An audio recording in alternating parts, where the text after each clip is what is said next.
My apologies for the late start. We unfortunately had a massive distributed denial of service attack against our servers, and saturated all of our data lines. Like basically hundreds of gigabits of data were saturated. We think we've overcome most of that, and so it's now time to proceed. But as this massive attack illustrates, there's a lot of opposition to people just hearing what President Trump has to say. And but I'm honored to have this conversation. I want to emphasize it's a conversation, um, and it's really intended to just get a feel for what Donald Trump is just like in a conversation.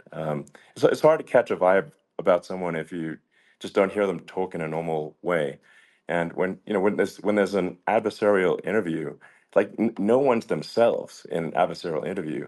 Um, and this is really aimed at kind of open-minded, independent voters who just trying to make up their mind.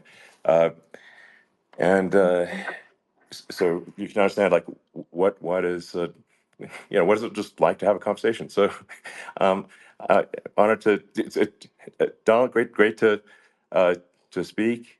We had a great conversation yesterday. As you mentioned yesterday, if we could just record that conversation and post it, it would have been excellent. And I hope we can have something like that today. Well, I think we will. I'm pretty sure we will. And congratulations, because I see you broke every record in the book with so many millions of people, and it's an honor. We view that as an honor. And then you do want silencing of certain voices. Usually, those are voices that have something to say that are constructive, oftentimes constructive. And Yeah. so we have to consider it an honor. But congratulations on breaking every record in the book tonight. That's great. Well, thank you.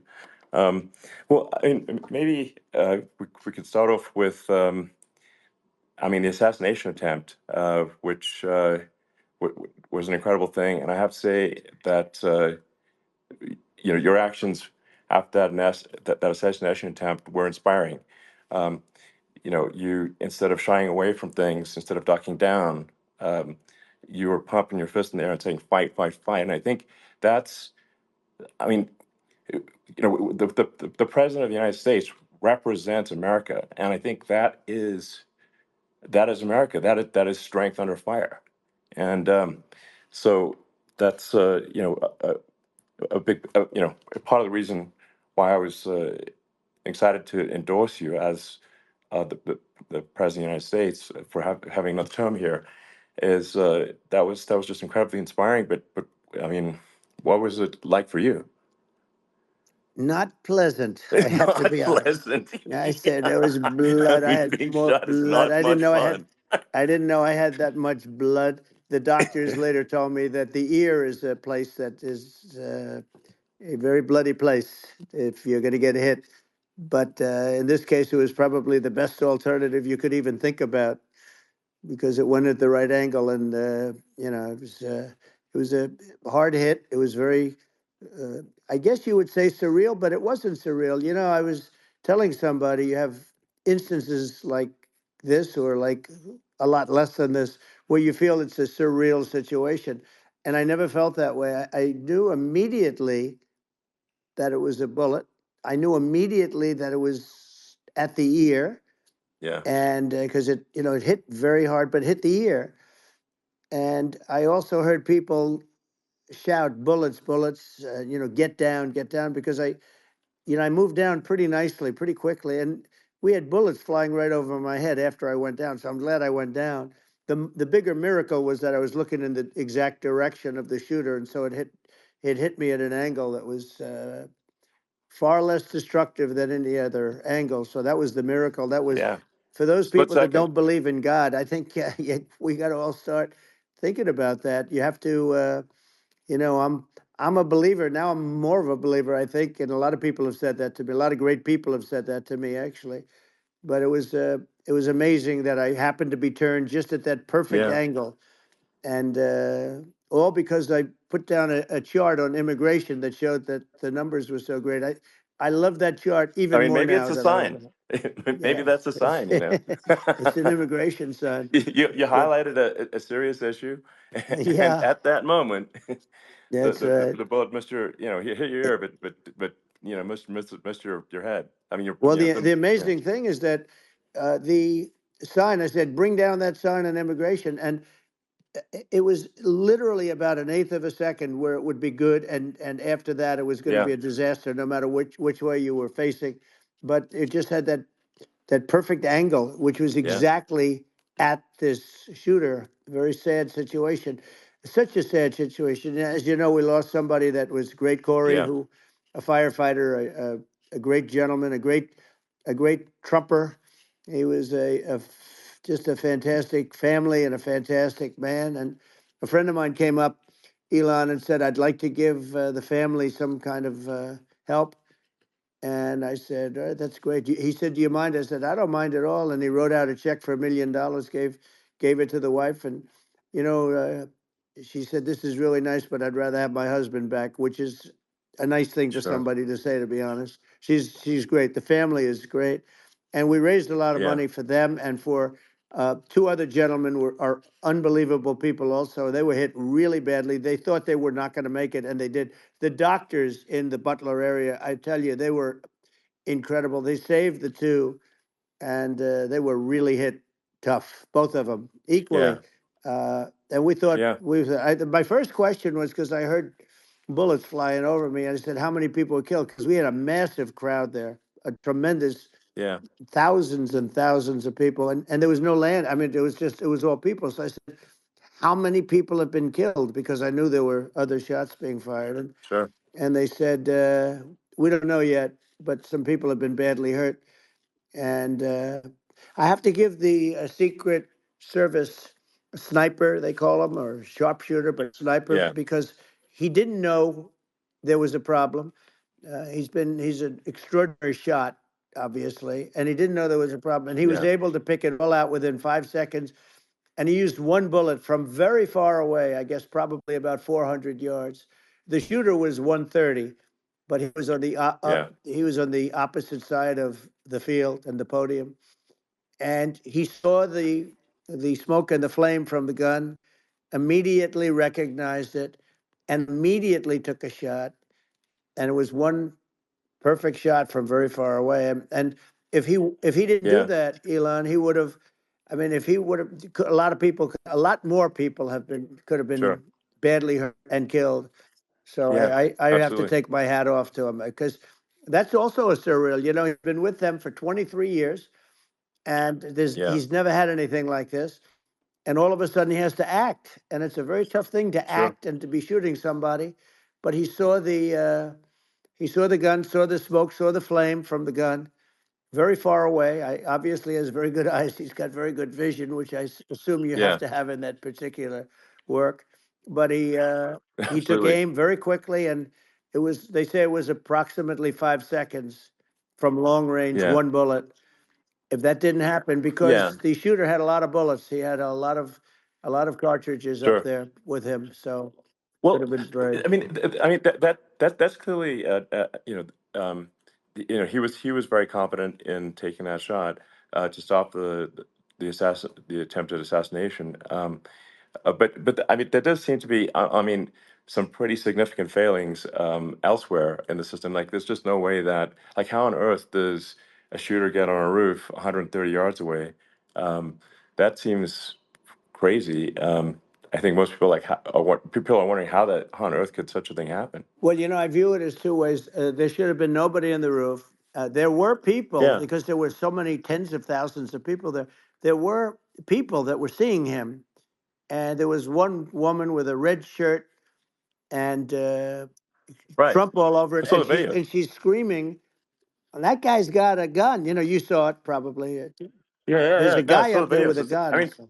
it's like I guess, I mean, for my part, and I think probably many members of the public are wondering how the heck are, you know, basically people wondering by it, pointing out there's a guy on the roof with a gun, Yeah. and they're seeing it, but somehow it's not being addressed. That does seem Yeah, crazy. well, they're going to learn from this. The communication between the local police, who sort of had an idea, and then ultimately a man lifted himself up to the roof, could barely do it because he was pulling himself up, and Yeah, he saw the man with the gun. The man with the gun pointed the gun at him. He thought he was probably going to get shot, but he was like pulling himself up, and because of that, he couldn't get to his gun, and he fell down. Actually, very badly hurt his leg, his ankle. I hear very badly, okay, but he fell down, and he did. From what I understand, he did say there's a guy up there with a gun, and the shooting started very quickly after that. I think it forced the shooter to go maybe quicker. He was supposed to be a very good shot. yeah, My sons, Don and Eric, they can't believe what happened, but they said from 130 yards, a bad shot would hit that target almost every time. They said it's like in golf, yeah, sinking a 2-foot putt. yeah. It's not a tough No, shot. it's not a Um, long shot. The Secret Service person had the long shot. He had a triple the yeah, distance actually. So it was a terrible thing. Look, uh, it's hard. I have to say this about the Secret Service. When I went down, and I went down based on I think they're screaming, but other people also, because people saw this happen. You had so many people. One of the miracles was that nobody ran. I mean, if a gun goes off, the crowd yeah, control people showed us this. When guns go off, and it does happen in stadiums at a soccer match or some kind of a match, everybody flees. They call it a stampede, like cattle. But everybody, and a lot of yeah. people get killed with those stampedes. We had Sure. more people than you'd have at some of these matches or these games, and nobody left. You had a small group behind us in the grandstand, and that was full. And you look at it as it was taking place, and normally they'd be running. They didn't leave. They saw that I was hurt. They saw a lot of blood, and they saw that I went down, and it's almost like they wanted to be with me. Well, out front, you had thousands, tens of thousands of people. As far as the eye could see, you had people in Butler, as far as the eye could see, and uh, Yeah, and a lot of press too. There were many cameras on watching this. It's what makes it so different, because normally things happen that aren't good, but you never have a picture of it. Here we have all these cameras shooting it, so yeah. sort of amazing. But one of the interesting things was that you didn't have anybody flee, you didn't have anybody stampede, Sure. nobody.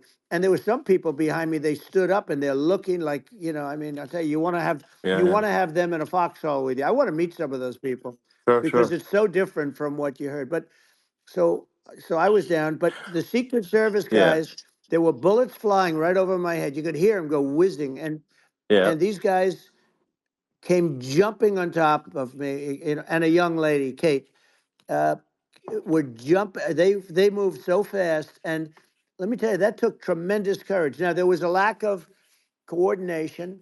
There was, obviously everybody understands that somebody that building should have been covered, and yeah. I mean, that was I the think big that like, thing. I mean, looking at the aerial views, that building would be like the number one spot for a sniper. I mean, it's like the if you were to pick like what is the favorite what if you so if the goal is to assassinate, what's your favorite spot? That building. The You're roof of right. that building would be number one. That would have been the spot. It's like you can ask for a better No, location. It's like number no, that one. would have been the spot. Um, You know what people think yeah, is when the local policeman, who, by the way, he really he did what he was supposed to do. He couldn't hold on any longer. And then when he got yeah, his head just peeking above, this guy standing there with a gun at his head. And when he fell down, again, hurt his ankle very badly, but he was making the calls. But what happened is the firing took place very soon. So what they yeah, think is that this guy ran to his site, which he had all planned out with the gun. He ran to the site and he started shooting fast, and maybe that's why he sort of missed. I mean, he uh, yeah. he But he as you got said, me, but he it would have could have hit. been I mean, could have been a much yeah. bigger problem. But he totally would have hit if you hadn't turned your head. So like there was a it was a very near It thing. was a So miracle. If I hadn't um, turned my head, yeah, I would not be talking to you right now. As much as I like you, exactly. I would not. Yeah, I would well, not be talking to you. I mean, talking to me from another realm, perhaps. Yeah, that's Um, right. We'd be talking from a so different place. But it was a it was a very terrible experience. The Butler Hospital, they did such a great job. The doctors were so good. Everybody was so good. There was a mistake. If somebody knew, because people were hearing that, there was just a bad feeling that there was somebody was around. You know that story now. It's been pretty yeah, well. yeah, And yeah, if somebody could have said, because they've oftentimes said, like there'd be a lightning storm or something. Because I've done, I think, over 300. I think I did a lot more than that, but we did a lot. And oftentimes they'll say, "Sir, could you wait 10 minutes, please? Sir, could you wait 20 minutes? There's a storm overhead or lightning or something," right? And yeah, that happens yeah, often. And this would have been a perfect time for that to have happened, but it yeah. didn't get coordinated. That was the problem. Well, it was your. I think your actions in the heat of fire, and like what I find admirable there was that you can't fake bravery under such circumstances. The courage is instinctual, or it is not. It's not a rehearsed action. And so I just want to say that I think a lot of people admire your courage under fire there. And Well, yeah, so thank you very yeah, much. I appreciate it. I didn't think of it. I just wanted to get up and I wanted to stand up. I wanted to let people know, I felt I was good when they were on top of me, covering me, actually, very much covering me and very bravely. But I wanted to get up. I said, I want to get up. And they wanted, they have everything there. They wanted stretcher. I didn't like the stretcher, and I knew I was hit in the ear, but I knew I wasn't hit anywhere else. They felt I was hit someplace else yeah, because it was such a lot of blood, and they were sure that I was hit someplace else. And they were saying, "Sir, you were hit in more than the ear." I said, "Nope, I was hit in the ear. I want to get up. Let me get up." And so I got up, and the crowd didn't know what to think. I mean, this was so many people, and you could see they were confused. They didn't know what to think. And I wanted to let them know I was okay. It was very important for me to let them yeah, know that. And they went wild. You've seen the after. They didn't go wild when I yeah, got up because they didn't know, was I alive. You really couldn't tell when I stood up before the hand, before the fist in the air. Uh, they didn't know if I was alive. Nobody did. And when I put the fist up, they were just relieved and happy and thrilled, and the place went crazy. It was pretty amazing. yeah. It was a Well, terrible thing, but it it was was really nice. incredibly moving. Yeah. Well, and I mean, speaking of the sort of slide that got you to turn that saved your life, really, was the illegal immigration Right, slide. Maybe this, that's right. maybe this is worth talking about that, It since was it was. that slide You're saved your right. life, No, basically. the illegal immigration saved my life. You're right, but I I had to know be at that's that the. exact angle. I mean, that's a great one. Saved by illegal immigration, The incredible 100%. thing, though, when you talk about the odds, you had to be exactly at that angle. But the incredible Yeah, thing is that the chart, I used it less than 20% of the time. It was just a moment. yeah, It's always on my left, never my right, and it's always at the end of the speech. So here yeah, we have it. It's on the right, not the left. It's at the beginning, not the end. And even the people that put it up, they were unprepared, and they did a great job. They got it up immediately, fortunately. But I looked to the right, and the bullet came whizzing by, hitting my ear.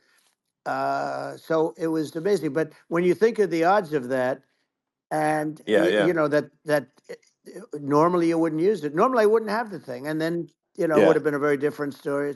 It's very much. I say an act of God. It's a miracle that it happened, and I'm sure. honored by it. I'm honored by it. Well, what were you about to say about illegal immigration before you were rudely interrupted with a Well, I was bullet? going to say how good the numbers were. By the way, we're going back to Butler, and we're going to go Great. back in October. We're all set up, and the people are fantastic in Butler. It's a great area. Great, these are incredible people. like the three that, in the case of Corey, killed, and the other two, the families are. I got to know them a little bit, and the families are great. But we're going back to Butler, and I think I'll probably start by saying, as I was saying, Yeah, as you were prior to saying, being so so, horribly interrupted. yeah, But yeah. So rudely interrupted by an yeah, assassination so it was. attempt. But no, but the chart, Some people have no manners. Elon, the chart was just a chart that in my last week we had the best illegal immigration numbers, meaning stopping. It was at the lowest. You've seen the chart. It's become quite a famous Yeah, chart, yeah, but that was the lowest yeah. point ever recorded. It was a really, I mean, I was very proud of those numbers. And then you see what happened with these people, Kamala and Joe. You see what happened. They just let it go. I had remain in Mexico policies. I had all these different policies that was so good. Uh, Guys like Tom Homan and Brandon Judd from Border Patrol. All these are all people that they've been on television. They says the best numbers we've ever had. We had so many different checks, catch and release in Mexico, not the United. We had catch and release in the United States. We had it in Mexico. We had so many things. We had things where if people, many people come in there, they have contagious diseases. We had everything passed. If you have a contagious disease, I'm sorry, but we cannot allow you into the country. So we were setting Yeah, literally records, and I all I was doing is showing that, and I use it sometimes, sure. and in this case, I'm glad I used it. I can tell you that, but they were fantastic numbers. But I'm going to sleep with that chart always. I'll be sleeping with that chart. That chart was very important for a lot of reasons. Well, I mean, would it be accurate to say that you're supportive of legal immigration, um, but but we obviously need to shut down illegal immigration, and especially unvetted illegal Yes, immigration, because and that's not the same as saying that everyone who's an illegal immigrant is bad. In fact, I think most people who are illegal immigrants are actually good, but you can't tell the difference unless there's a solid vetting of who comes across the border. Does that accurately 100%. represent your position? I say it Okay. very simply. They have to come in legally. They have to be checked Yeah. because look, Kamala was the border czar. Now she's denying it. Everything that I do, she's Yeah. saying she was strong on the border. We're going to be strong. Well, she doesn't have to say it. She could close it up right now. They could do things right now. It's horrible. Uh, no tax on tips, and all of a sudden she's making a speech and there will be no tax on tips. I said that months ago. And by the way, they had just the opposite. They had not only tax on tips, but they hired 88,000 IRS agents, and many of them were assigned to go get waitresses and caddies and all of this on tips. They have a policy. They had a policy that they were really going to go after you and were really harassing people horribly. And then all of a sudden, for politics, she says, she comes out with what I said, which I think is terrible, and I think it's also hitting them very hard. These people are fake. Now they're also saying they did a good job on the border. We had the worst numbers in the history of the world, not of our country. There's never been a country in history that has had a catastrophe like this. We've had, I believe, and I think you believe this too. You hear 12 Yeah. million, 13.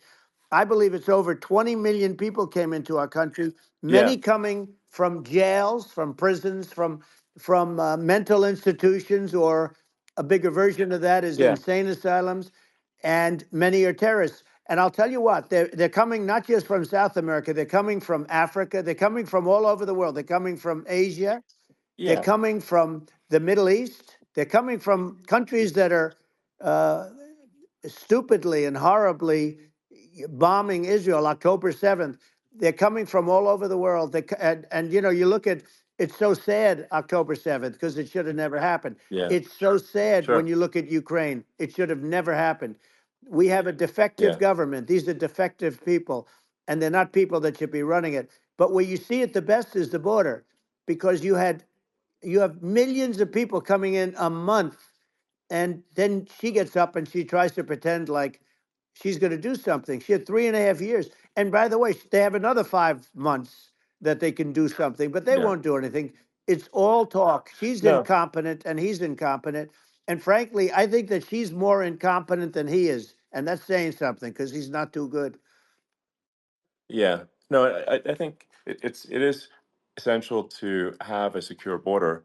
I mean, you're really not a country unless you have a Correct. secure border, and And uh, secure elections you too. know, yeah, absolutely secure elections, and so it's just essential to have a real border, or we can't function as a country, and our service, our central services are being overwhelmed in a lot of cities, um, and as we were talking about earlier, I think having a legal immigration process that is smooth and efficient and done well, and speaking as someone who is a legal immigrant, and I think I mean, like one way to think of it is, who do you want on your team?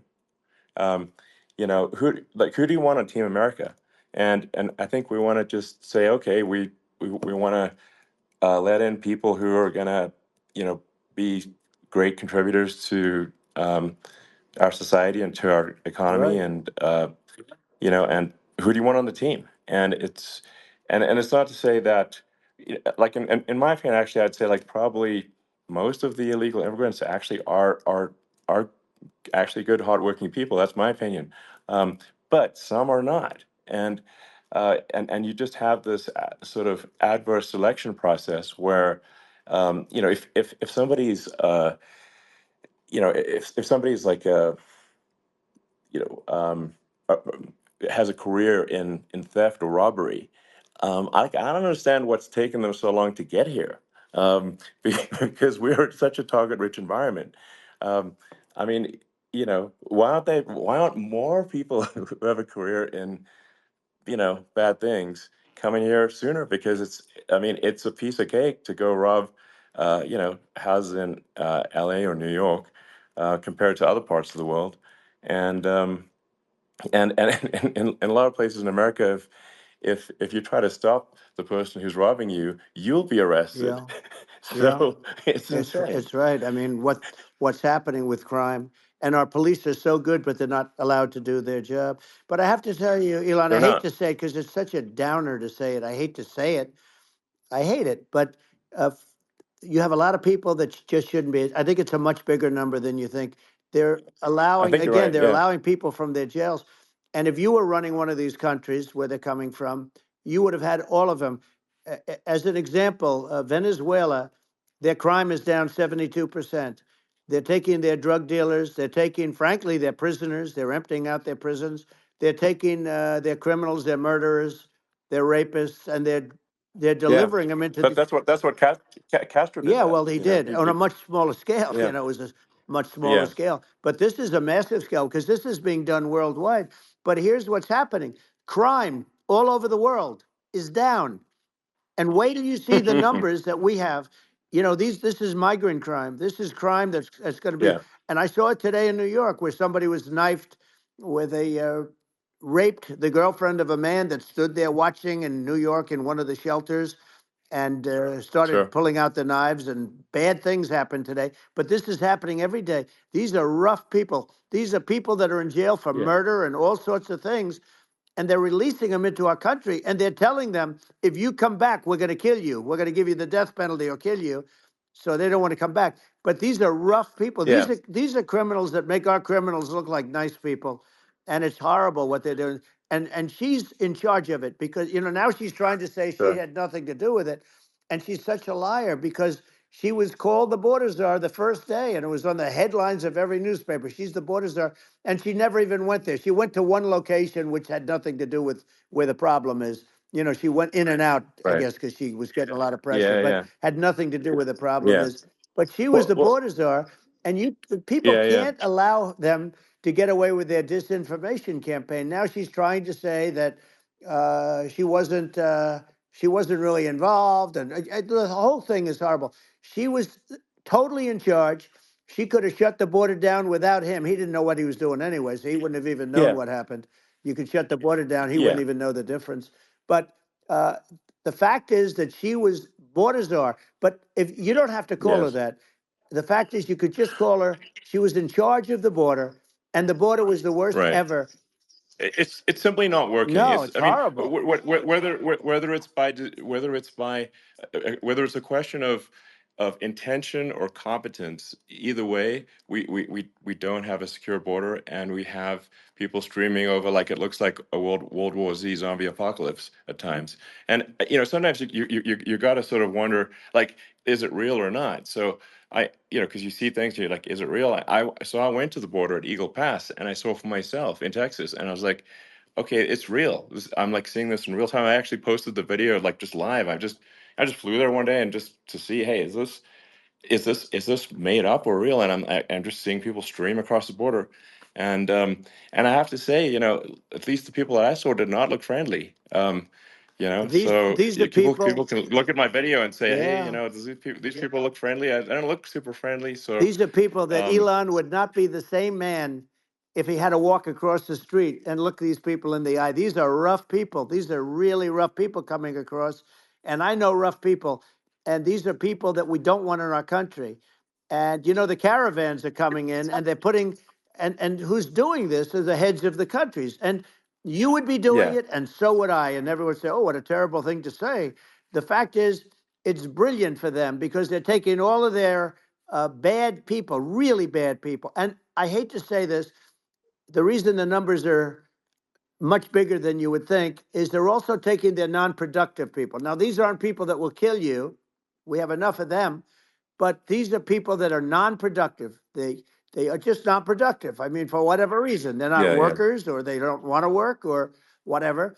And these countries are getting rid of non-productive people in the caravans in many cases, and they're also getting rid of their murderers and their drug dealers and the people that are yeah, really brutal people. And they're coming into our country yeah, at levels that have never been seen before. And I saw an ad just before I got on the air. I'm walking over here, and I saw an ad by Kamala saying how she is going to provide border security. Where has she been for 3.5 years? For 3.5 years, yeah. No, no. we have 20 million people This I poured think is in. It's a terrible Yeah, I thing. think this, frankly, I think this is a fundamental existential issue for the United States. And if we have another 4 more years of open borders, and it's going to be even worse with another 4 more years, it's going to be even worse than it's been for the past, 3.5 years. I'm not sure we've got a country You don't have left a country at that left. point. Elon, if they get in, you will have 50 to 60 million people from all over the world, not South America only. We think of South America, we think of Honduras and El Salvador, Guatemala, and Mexico, the four. But it's not that. It's everywhere. They're coming in from Yeah, everywhere. And I had to stay in Yeah, I think Mexico. this is a super important Yeah. point. Like people, it's like basically when I went down there, I was like, well, where are people from? It's like almost no one was from Mexico. To be No, clear, Mexico it's less it's just it's just less it's than just the the others. border. It's just the border with Mexico. But the people coming in, it's Earth, the rest of Earth, and America is only about 4 or 5% of the population of Earth. It would only take a few percent of the rest of Earth to overwhelm everything in the We're U.S. already So overwhelmed, Elon. We're overwhelmed. You had to see the news tonight about New York. New York, and I love that place, and what they're doing to it is horrible, what they're doing to it. And all the courts do is they yeah, try and focus on Trump. Okay, let's focus on Trump, who did nothing wrong. I complain about a rigged election.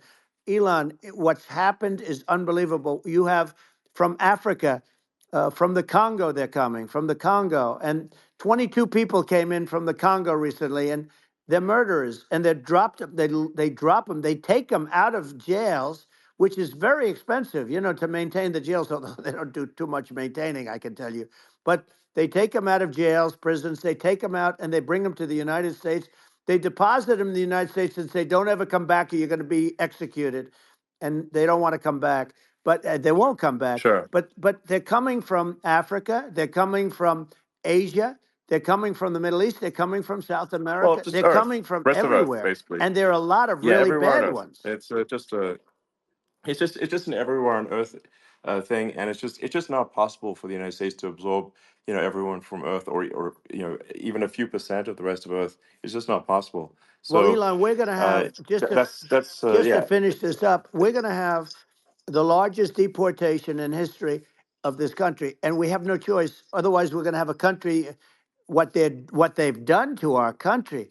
Think of it, with in Venezuela and in some of these other countries. Crime is down 50, 60, 70, 80%.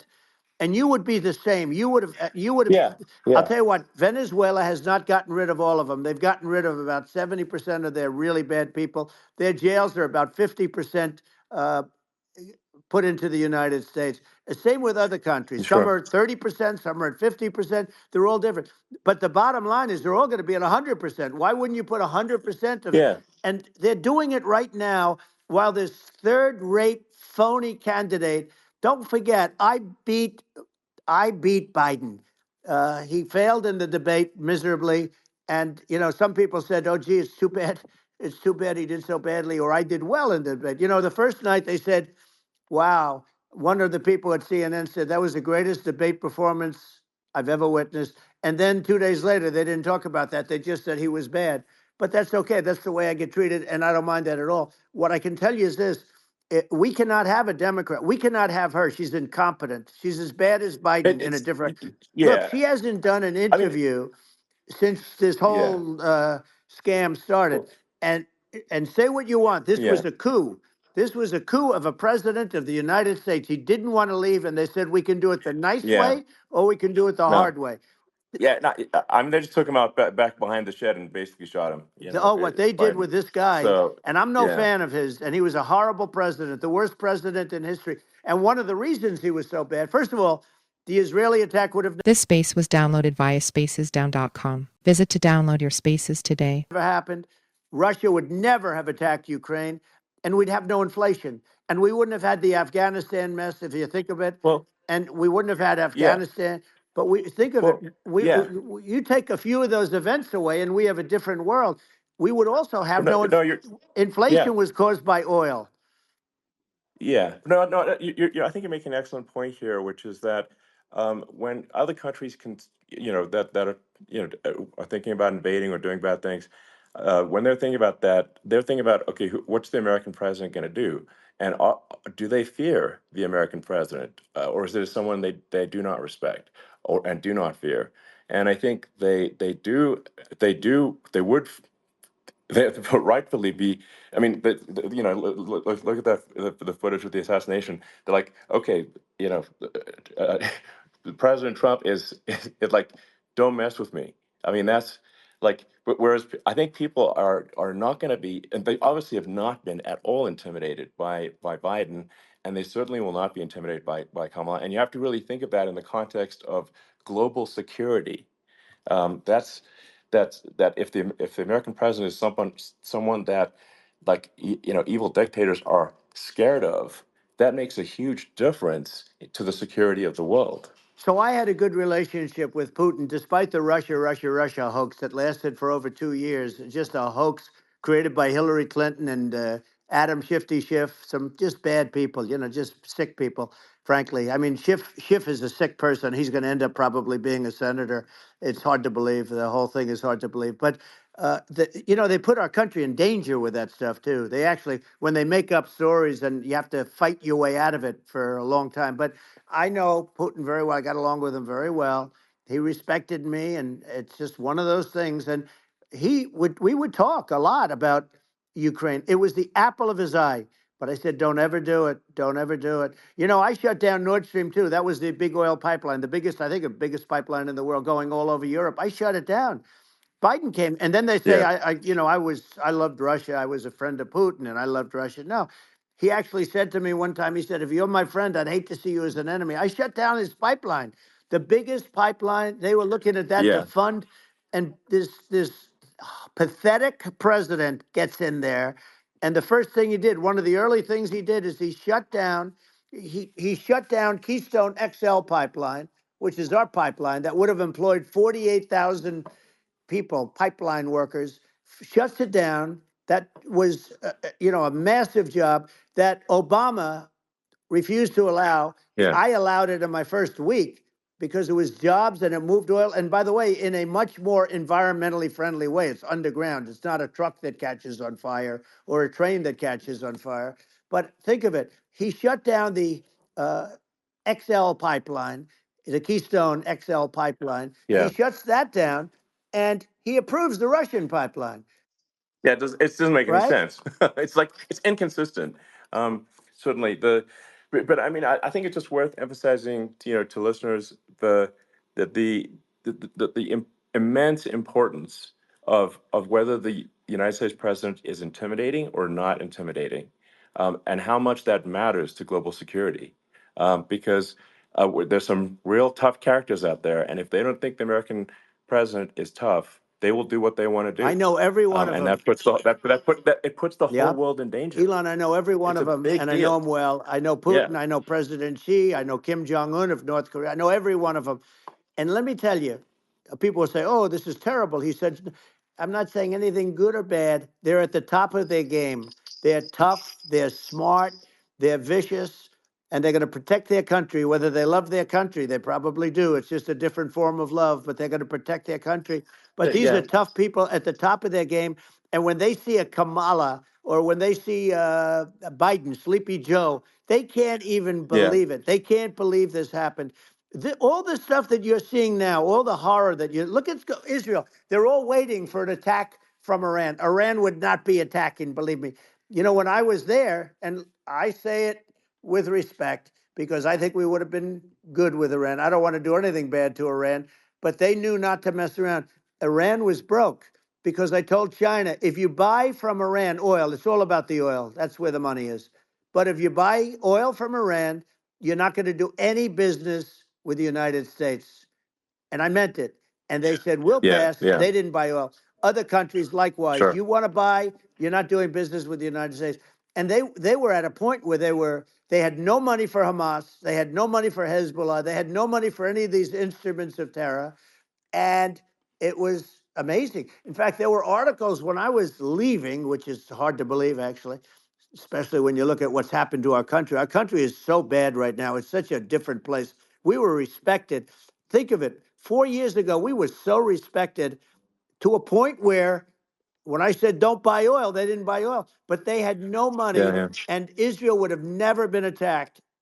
Zero chance. And again, I said to Vladimir Putin, I said, don't do it.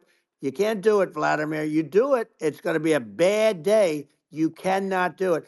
And I told him things that what I do, and he said, no way. And I said, way. And you know, it's the last time we ever had the conversation.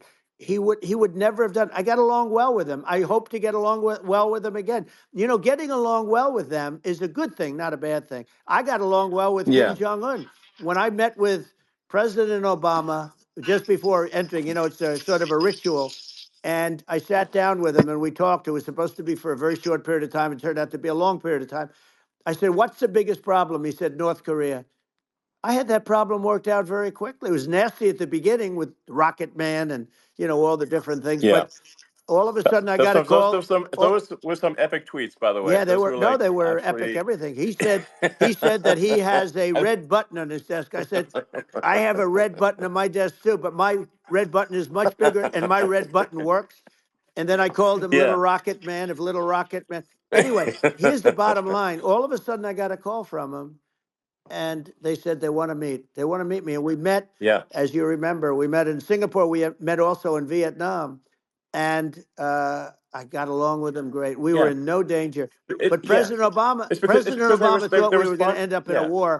a nuclear war with him. And let me tell you, he's Yeah. got a It's not lot of true. nuclear stuff too. He's Exactly. got plenty of nuclear. It's He can do plenty of damage. it's So, yes. I mean, it's because I mean, people like Kim Jong Un. They respond to yeah. strength, not weakness. Well, And he and I got it. if you He and I project had a good strength, they relationship. you're good. Remember, I Yeah. remember I met him and we walked onto his land. Nobody ever walked onto his land before. I walked onto. I wouldn't say. Yeah. Let's That bring was up cool. Secret Service again. I wouldn't say they were thrilled when I did that. I walked onto his land, and it was an amazing period. But we were not in danger with him because of me. You know, I always Yeah. say that we have enemies on the outside and we have enemies on the inside. We have some really bad people in our government and people that are and controlling of the people. I mean, I'd mention names, but I really don't want to give them the credit. But we have some really bad, and I say they're more dangerous than Russia and China. If you have a smart president, a president that gets it, we are not in danger from those countries because they need us and they need our help. I mean, we forced Obama, if you think about it, Obama and Biden and Bush to a certain extent, in all fairness, forced Russia and China together. And if you're a history student, the first thing you learn is you cannot let Russia and China align. But then they also got, if you take a look, Iran, and they have North Korea. That's, they call it the axis of evil. In the old days, you had the axis of evil. Here we have a modern day axis of evil. These are powerful countries, very heavy nuclear, which is the biggest threat. Yeah. The biggest threat is not global warming, where the ocean's going to rise one eighth of an inch over the next 400 years. And you'll have more oceanfront property, right? The biggest threat is not that. The biggest threat is nuclear warming, because we have 5 countries Well, now that yeah. have significant nuclear power, and we have to not allow anything to happen with stupid people like Biden. Biden did something with Russia. There was no chance of him ever going in. And when I left, and then after I left, they started forming big armies on the border with Ukraine, right? And I looked at that, and I thought he was doing that because Putin's a good negotiator. I thought he was doing that to negotiate. But then Biden started saying such stupid things. For instance, he said that it can be a NATO country. Now, Russia, for as long as there's been NATO, has said we're never going to agree to that. And we go right up front and say that. And we did things and said things through this president with a low IQ, very low IQ. He had a low IQ 30 years ago, by the way, but now he might not even have a IQ at all. There's nothing on the board that goes this low. He said things that were so stupid that war had zero chance of happening if I were there. Zero chance. He was saying everything Yeah. the opposite. Everything the opposite. And it's so sad because many more people have been killed in Ukraine than you read about. You don't read about how bloody it is and how disaster. Hey, Sure. look, just in the two armies, you lost 500,000 people. And Yeah. uh, and Ukraine's It's having a hard time. Ukraine, I don't know if you saw yeah. the article recently, and it's true. You don't hear the true story, but if you think about it, Russia's gone. Russia defeated Germany with us, and they defeated Napoleon. They've been around a long time. They're a big fighting Yeah. force, Sure. Of and it's course. very unfair. And Ukraine now doesn't have enough men. They're now using young men and very old men to fight, and we're in a very bad position. And I'm not going to blame exclusively, but I can tell you I could have stopped that, and a smart president could have stopped that. It wouldn't have happened. But we had a Yeah. man that actually made it more prevalent. It was so bad. The words that he was using, the stupid threats coming from a stupid face that he was using.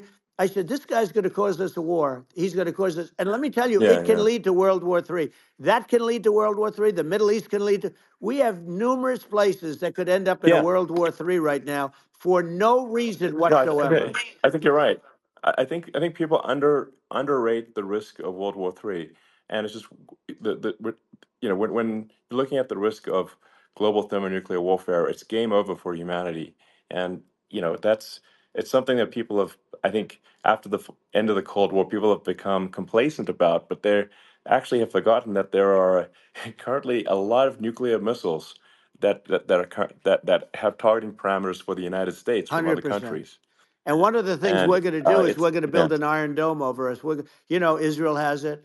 We're going to have the best iron dome in the world. We need it, and we're going to make it all in the United States. But we're going to have protection, because it just takes one maniac to start something. We're going to have protection, and we're going to have. Why shouldn't we have an iron dome? Israel has one.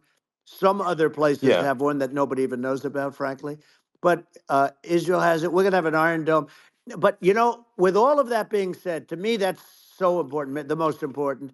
But with all of that being said, the election's coming up, and the people want to hear about the economy and the fact that they absolutely, sure. can't buy groceries because they don't have enough money to buy groceries. The inflation has killed them. Food prices are up 50, 60, even 100% in some cases. And this stupid administration allowed this to happen. And it's a shame. And that's the thing that people most care about, in my opinion. They care about the border a lot. And we discuss the border at great length. It's nice to have a Yeah, yeah, forum like this where I can discuss something at length. And by the way, you think Biden could do this interview? Do you think that Kamala could do this interview? They would take a pass on No, they you. could not. So they don't need Elon. They don't need Elon screaming out questions. It's pretty sad when you think that somebody that does this for a living can't answer a question or is afraid to do an interview. And in her case, with a very friendly interview, she's got all friendly interviewers.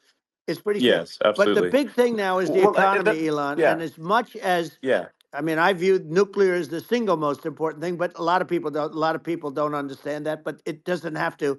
If I understand it, that's all you need. Because if I was president, you're not going to have that kind of a problem. But the thing that they really is making them angry is what Kamala and Biden have allowed to happen to the economy. It's a disaster with inflation. The inflation, it yeah, doesn't matter what you make. The inflation is eating you alive. If you're a worker or if you're just a middle income person, you can't afford.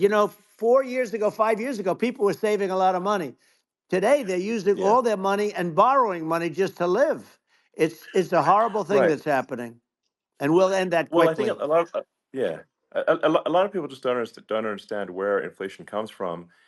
Inflation comes from government overspending because the checks never bounce when it's written by the government. So if the government spends far more than it brings in, that increases the money supply, and if the money supply increases faster than the rate of goods and services, That's right. that's inflation.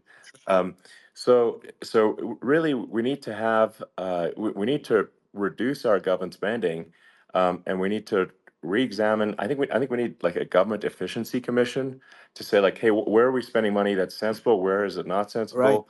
And we need to live within our means. We're currently adding, I think, $1 trillion to the deficit every That's roughly right. every 100 days. That's right. And the interest payments on the national debt have now exceed the defense budget.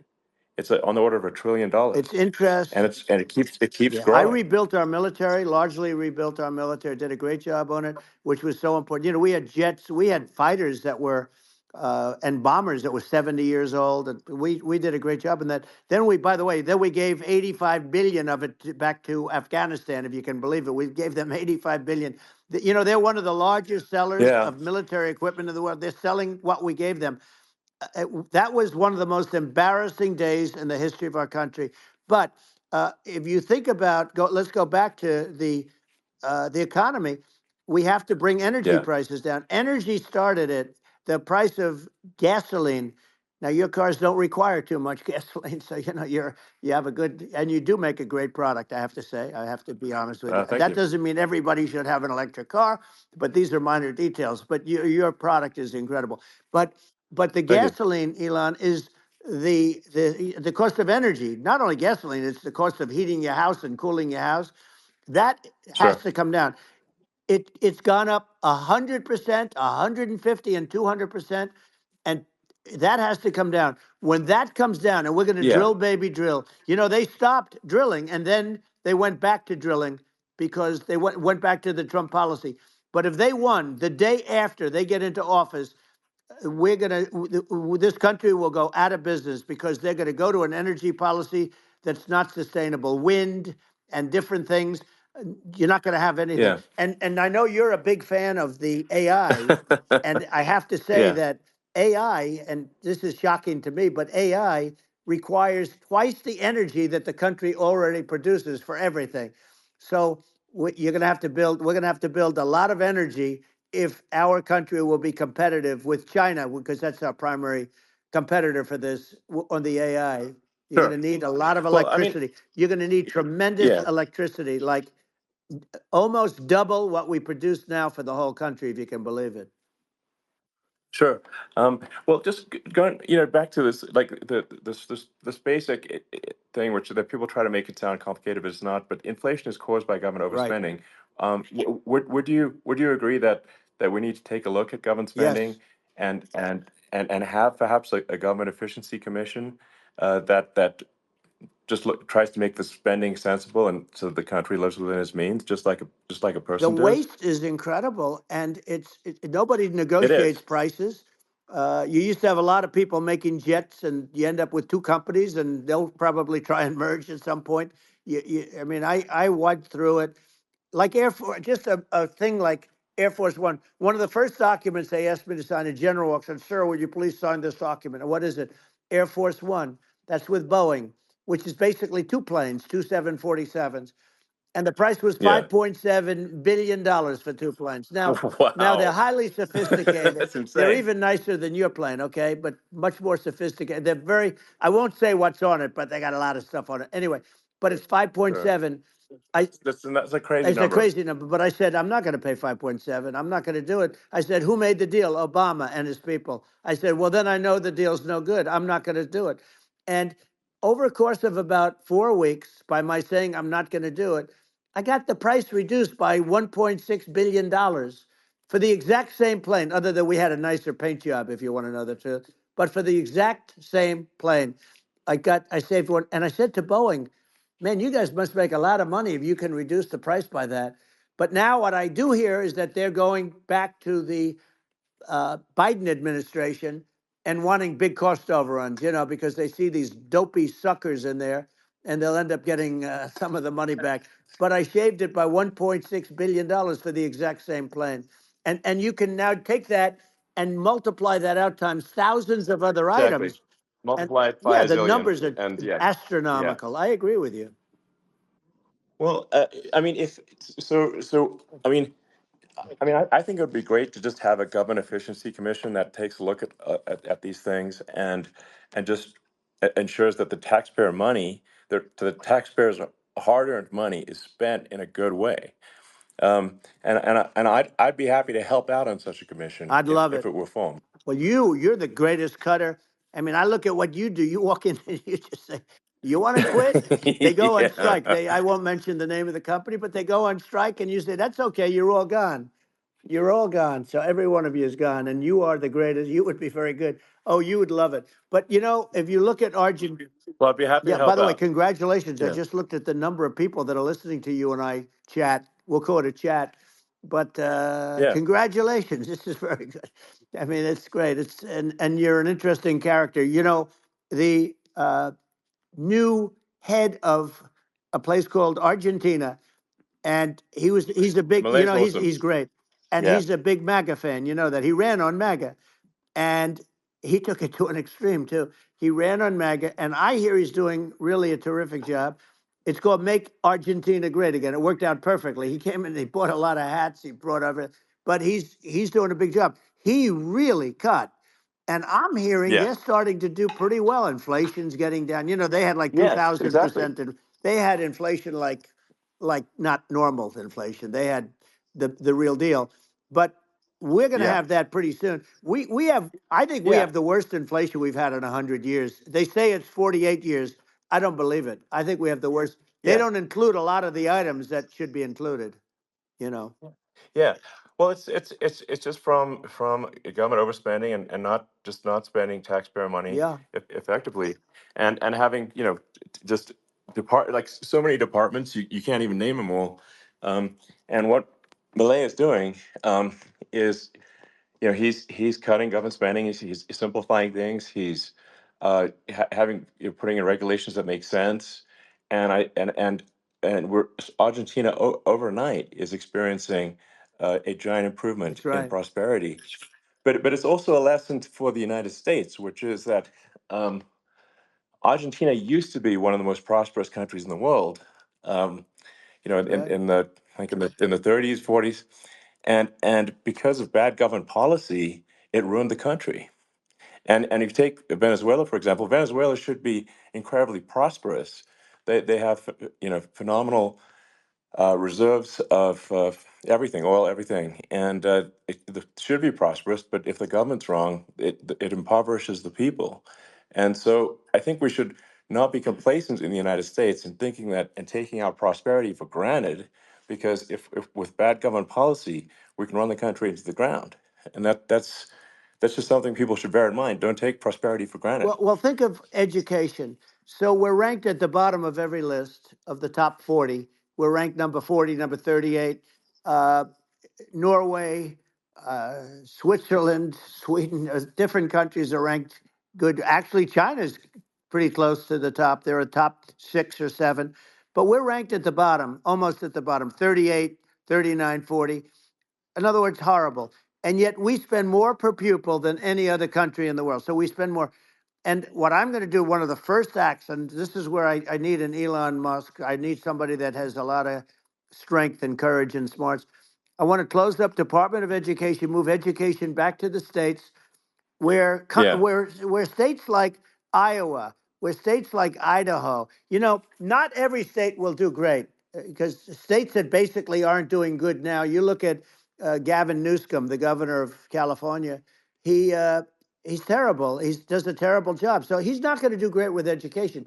But of the Yeah. 50, I would bet that 35 would do great, and 15 of Yeah. them, or 20 of them will be as good as Norway. Norway is considered great. You can name them. I mean, they're so good. Some of Yeah. these countries are so good. But if you go into some of these really well-run states, we have states that don't know what debt is. We have states that have low taxes, no debt, everybody working. They're really well run, Sure. and maybe they have certain advantages in terms of location, in terms of the land or the sun and the water and the whole thing. There are a lot of advantages that some people have. But if you moved education back to the 50, you'll have some that won't do well, but they'll actually be forced to do better because it'll be a pretty bad situation. But, Yeah. but if you think Well, about it, yeah. you'll have some Yeah. of Yeah. these states. I'll bet you'd have 30, 35 states. It'll be much better. And you know what it'll cost? Less than Yeah. half what it is in Washington. And Yeah. these people don't care Well, about the yeah. students in these, faraway states. And it'd Well, be unbelievable. yeah. I think you're making a good point in that if the states have to if each state has to compete against other states, then people will That's naturally right. move to states where it's better. Well, like Um, California, as we said, it's a badly run state. I could go through. I got so many friends that are in those states, even if they're Democrats. I hate to mention certain states, but Illinois is badly run with Pritzker. He's a real loser. But yeah. but some of these places are just badly run. But it's almost going to force them to run better, and they won't do a good at initially. But you're not going to do worse than you're doing right now. And I would say that Yeah. the cost, you would cut your cost by 50 or 60%. And you'd have a little Yeah. Yeah. monitor. You want to make sure they're teaching English as an example. Give us a Yeah. little English, right? Sure, yeah. Right? No, but I mean, to what some of these governors are doing so badly. I mean, they got so many people moving out of their state. They should get U-Haul Salesman of the Year award because they're driving so much U-Haul It's sales. actually It's just amazing. people moving out. Isn't it amazing to you as a businessman that they can even survive? Like Illinois, so many people are leaving, and you wonder, how do they survive? I mean, how do they survive? Uh, I saw where you left California and you moved to Texas. Texas does a great job.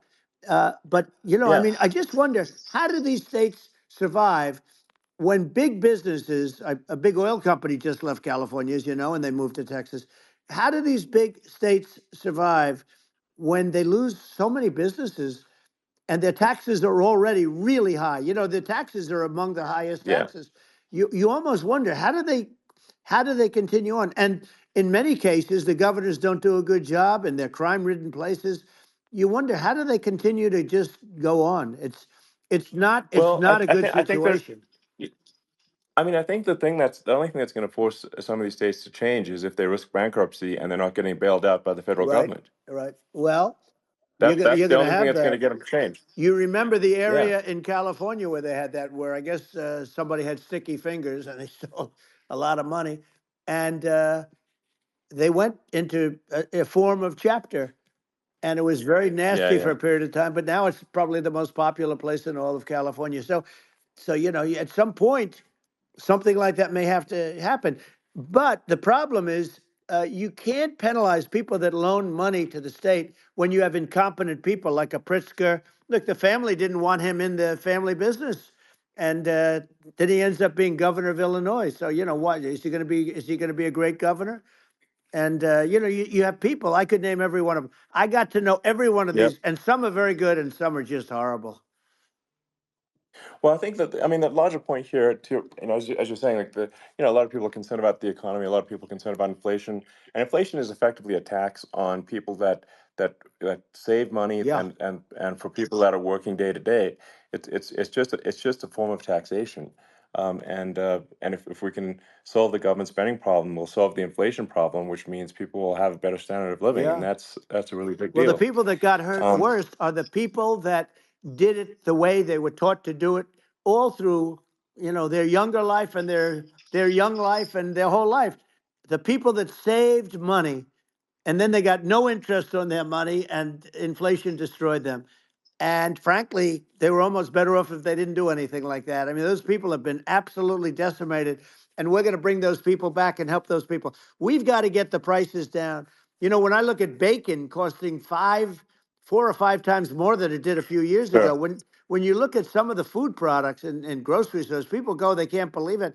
They used to be able to buy a whole cart, and today, a lot of people just don't have the money. They go in and they can't buy anything. They look at Yeah, it's it's. sticker I shock. think They it. call it Yeah, sticker shock, right?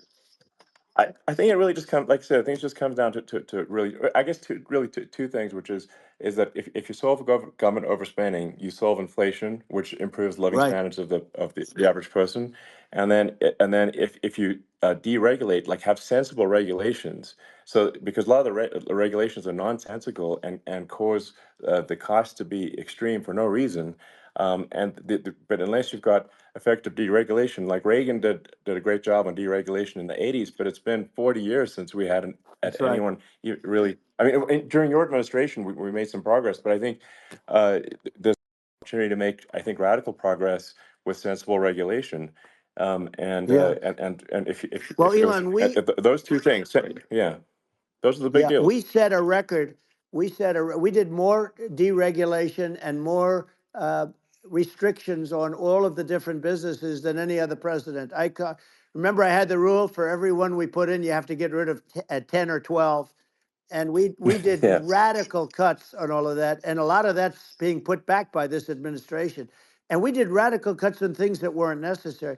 But we were all set. We had the best economy ever, maybe in the world. And then what happened is COVID came in, and we had to focus on that, and nobody knew what it was.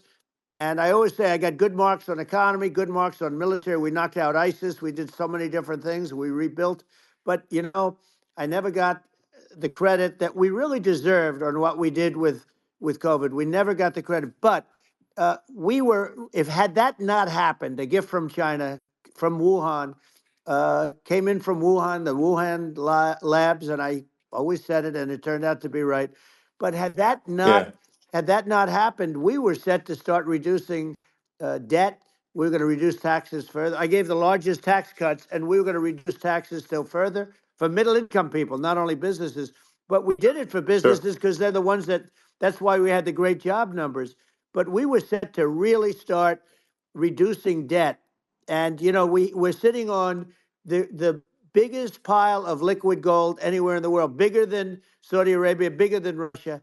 And we were going to drill, and we were going to make so much money. We were going to supply Europe with oil.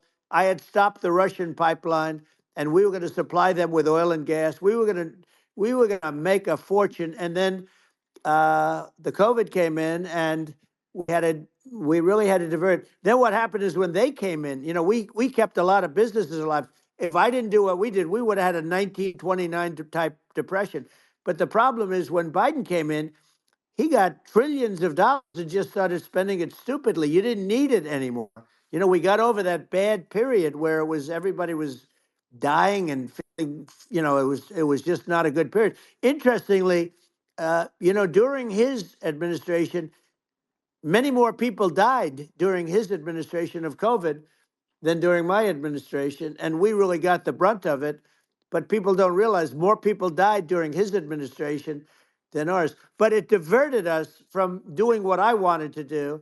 But we had the greatest for almost 3 years. We had the Yeah. great, and you know that probably better than anybody. So many of your friends said to me, the best years we've ever had in business were during the Trump years, and also said that African American, Hispanic American were so incredible.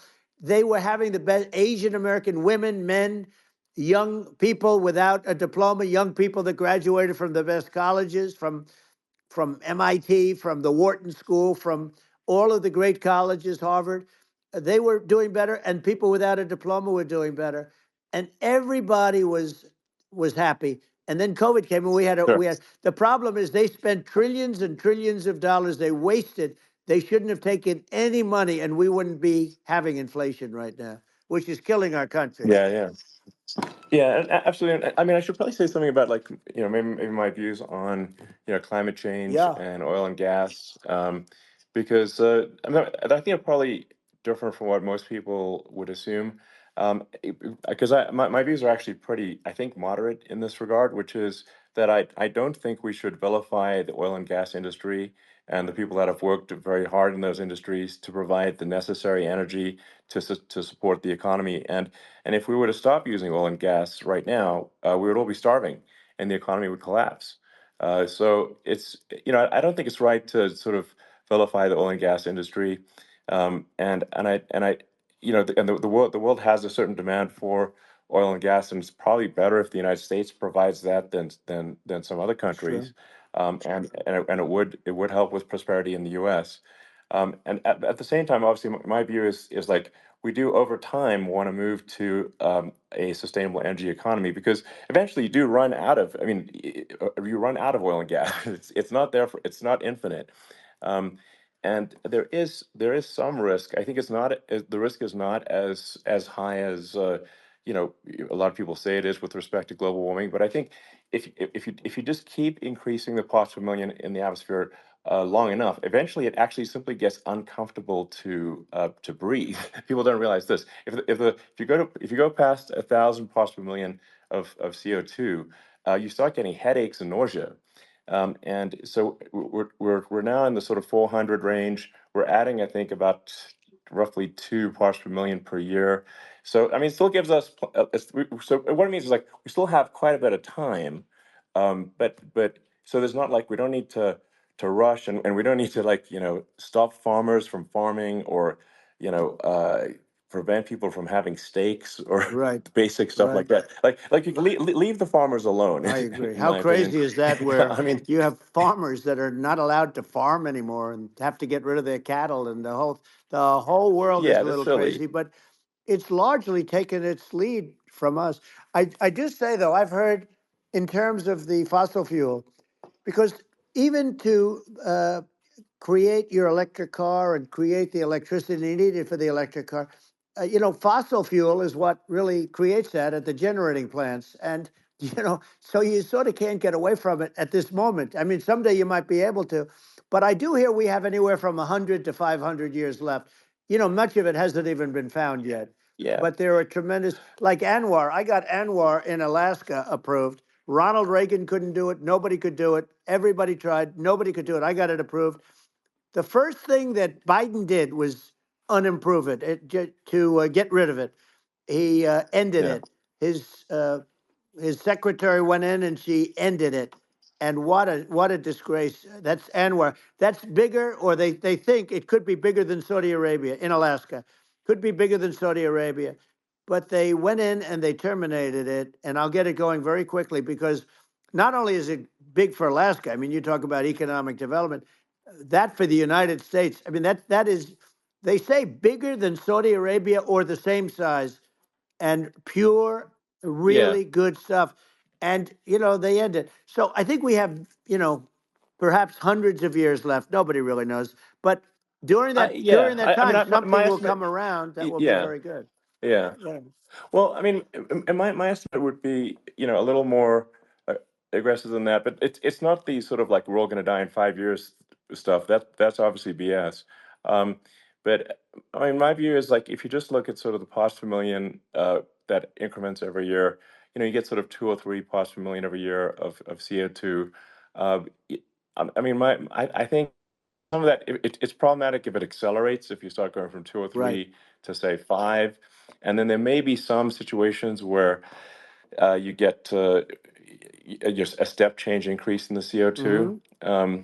and I think we don't want to get too close to 1,000 ppm, because like that's actually makes it uncomfortable to breathe. Like just existing in 1,000 ppm CO2 is uncomfortable. That's like that's considered like an industrial hazard. Right. Just so it's that's actually, you start getting headaches and stuff. So it's even without global warming, it's not comfortable to live with. So you don't want to get too close to that. But I mean, I think we've got. I think we want to just move over, and like, and if I don't know, 50 to 100 years from now, yeah, we're I don't know, mostly sustainable. I think that'll probably be okay. Um, so it's not like the house is on fire immediately, but I think it is something we need to move towards. And on on balance, it's probably better to move there faster than slower. But like I said, without vilifying the oil and gas industry, and without causing hardship in the short term. I think this can be done, um, without, but people can still have, a stake, and they can still drive gasoline Sure. cars, and it's okay. It's like, it's not. I don't think we should vilify people for it, but I think we should just generally lean in the direction of sustainability. And I actually think solar is going to be a majority of Earth's energy generation in the future, and it's certainly trending that way. Mm-hmm. And so you get the solar power, combine that with batteries, so because obviously the sun doesn't shine at night, and then you use that to charge the electric cars, and you have a long-term sustainable solution. And that's what Tesla's trying to move things towards, and I think we've made a lot of progress in that regard. But when you look at our cars, we don't believe that environmentalism, that caring about the environment should mean that you have to suffer. So we make sure that our cars are beautiful, that they drive well, that they're fast, they're sexy. I mean, they're cool. In fact, literally, I made this sexy joke: Model S, Model 3, Model X, and Y spells out sexy. It's probably the most expensive joke out Right. there. Um, but I don't know, I like cheesy humor, So, um, and but I'm not, I'm a big fan of, like, let's have an inspiring future, and Yeah. let's work towards a better future, and we can do so without demonizing Right. people. I'm okay. You know, It's very interesting. You use the word global warming, and today they use the word climate change because you have some places that go up, and so they were getting themselves in a little trouble with the word global warming because not every place is warming. Some places are going the opposite direction. But I'm sort of waiting for you to come up with solar panels on the roofs of your cars and on the trunks of the cars, and it just seems like something that at some point you will come up with. I'm sure you'll be the first, but it would seem that a solar panel on the roofs, on flat surfaces, on certain surfaces might be good, yeah, at least in certain areas of the country where you have the world sure, where you have the sun. But I would think, and I have no idea because that's not my world, but I would think that this would be something that would be interesting. But the one thing that I don't understand is that people talk about global warming or they talk about climate change, but they never talk about nuclear warming.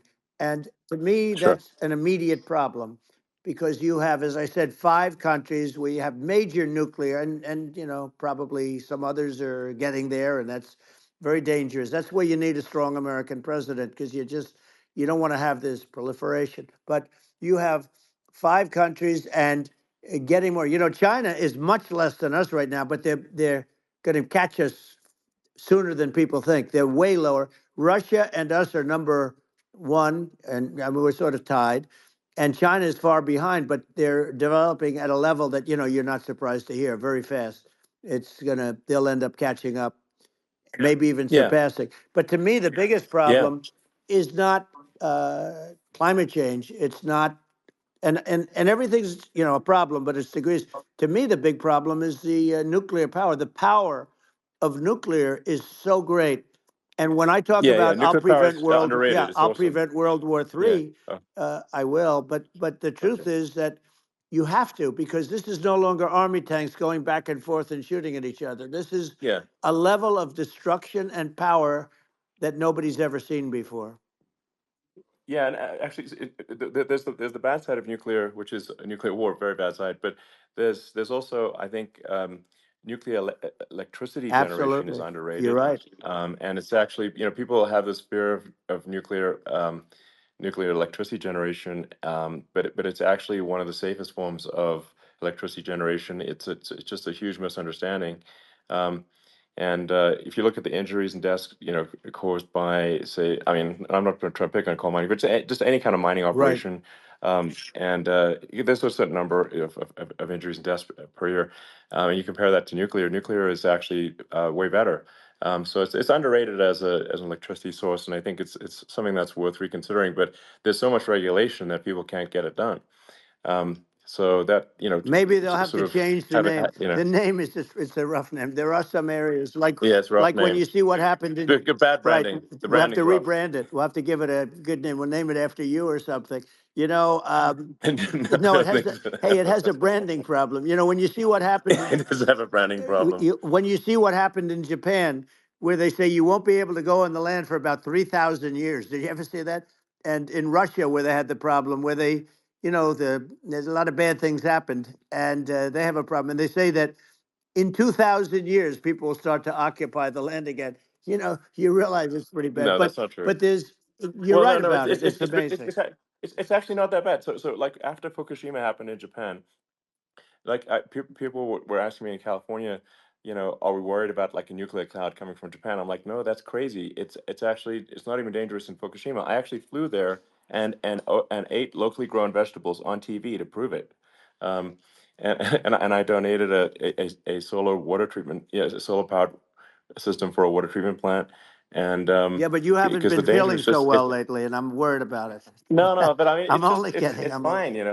It's like Hiroshima and Nagasaki were bombed, but now they're like full cities again. So Right. it's Well, that's clearly great. not That's great. something that That's um, great. so it's not as scary as people think, basically. But Yeah. um, let's see. I mean, are there some other topics we should touch on? Oh, like lawfare. I think Well, we need to be it, concerned about. what they've done to Um, this country. obviously, Yeah. yeah. Well, we just won the big I mean, case in Florida. This was a Biden administration did something that's never been done in this country, and that's go after their political opponent, me, with this nonsense and just nonsense. And the big case in Florida we won, but they always pick a judge and a jury, and they use local DAs, they use the local attorney generals like Fani, Fani, spelled yeah, Fani, Fani, and it's yeah, all a big hoax, and it's all run from there. Like in Manhattan, the one of the top people from the Justice Department went in, ran Manhattan, ran the state. The Letitia James deal was run by a person from the Department of Justice, Biden. They've never done this before, sure, and they set up a very bad precedent. It's called lawfare, warfare.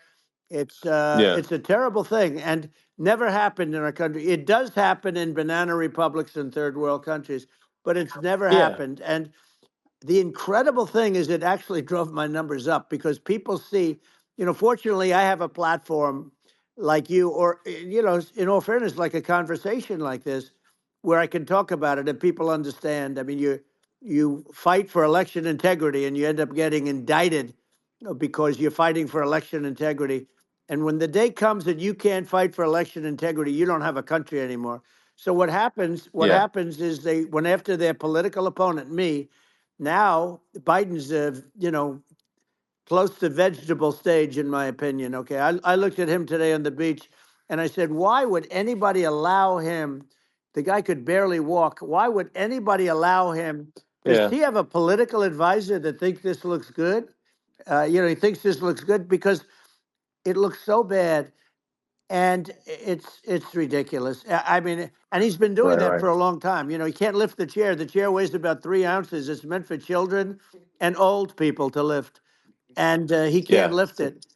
The whole thing is Well, crazy. he's clearly not, I mean, he's clearly like we just don't have a president right You now. don't That's have a just obviously president, the and case. she's going to be worse than him Um, because she is a San Francisco liberal who destroyed San Francisco, and then as Attorney General, she destroyed California. You talk about location, and we're talking about the sun and the water and all. There's nothing better than California. She has destroyed that. She was the original DA. She was the original in San Francisco. She was the original Attorney General in California. What she has done to California is, well, you know better than I do. You just left California for a lot of those reasons. And what she's done with crime, with cashless bail, where you kill somebody. I mean, we have states there you kill somebody and they let you out right away. I mean, you don't have to even put up, and then they never find the people unless they kill again, and then they let them out again.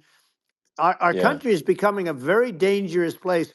And she is a radical left San Francisco liberal.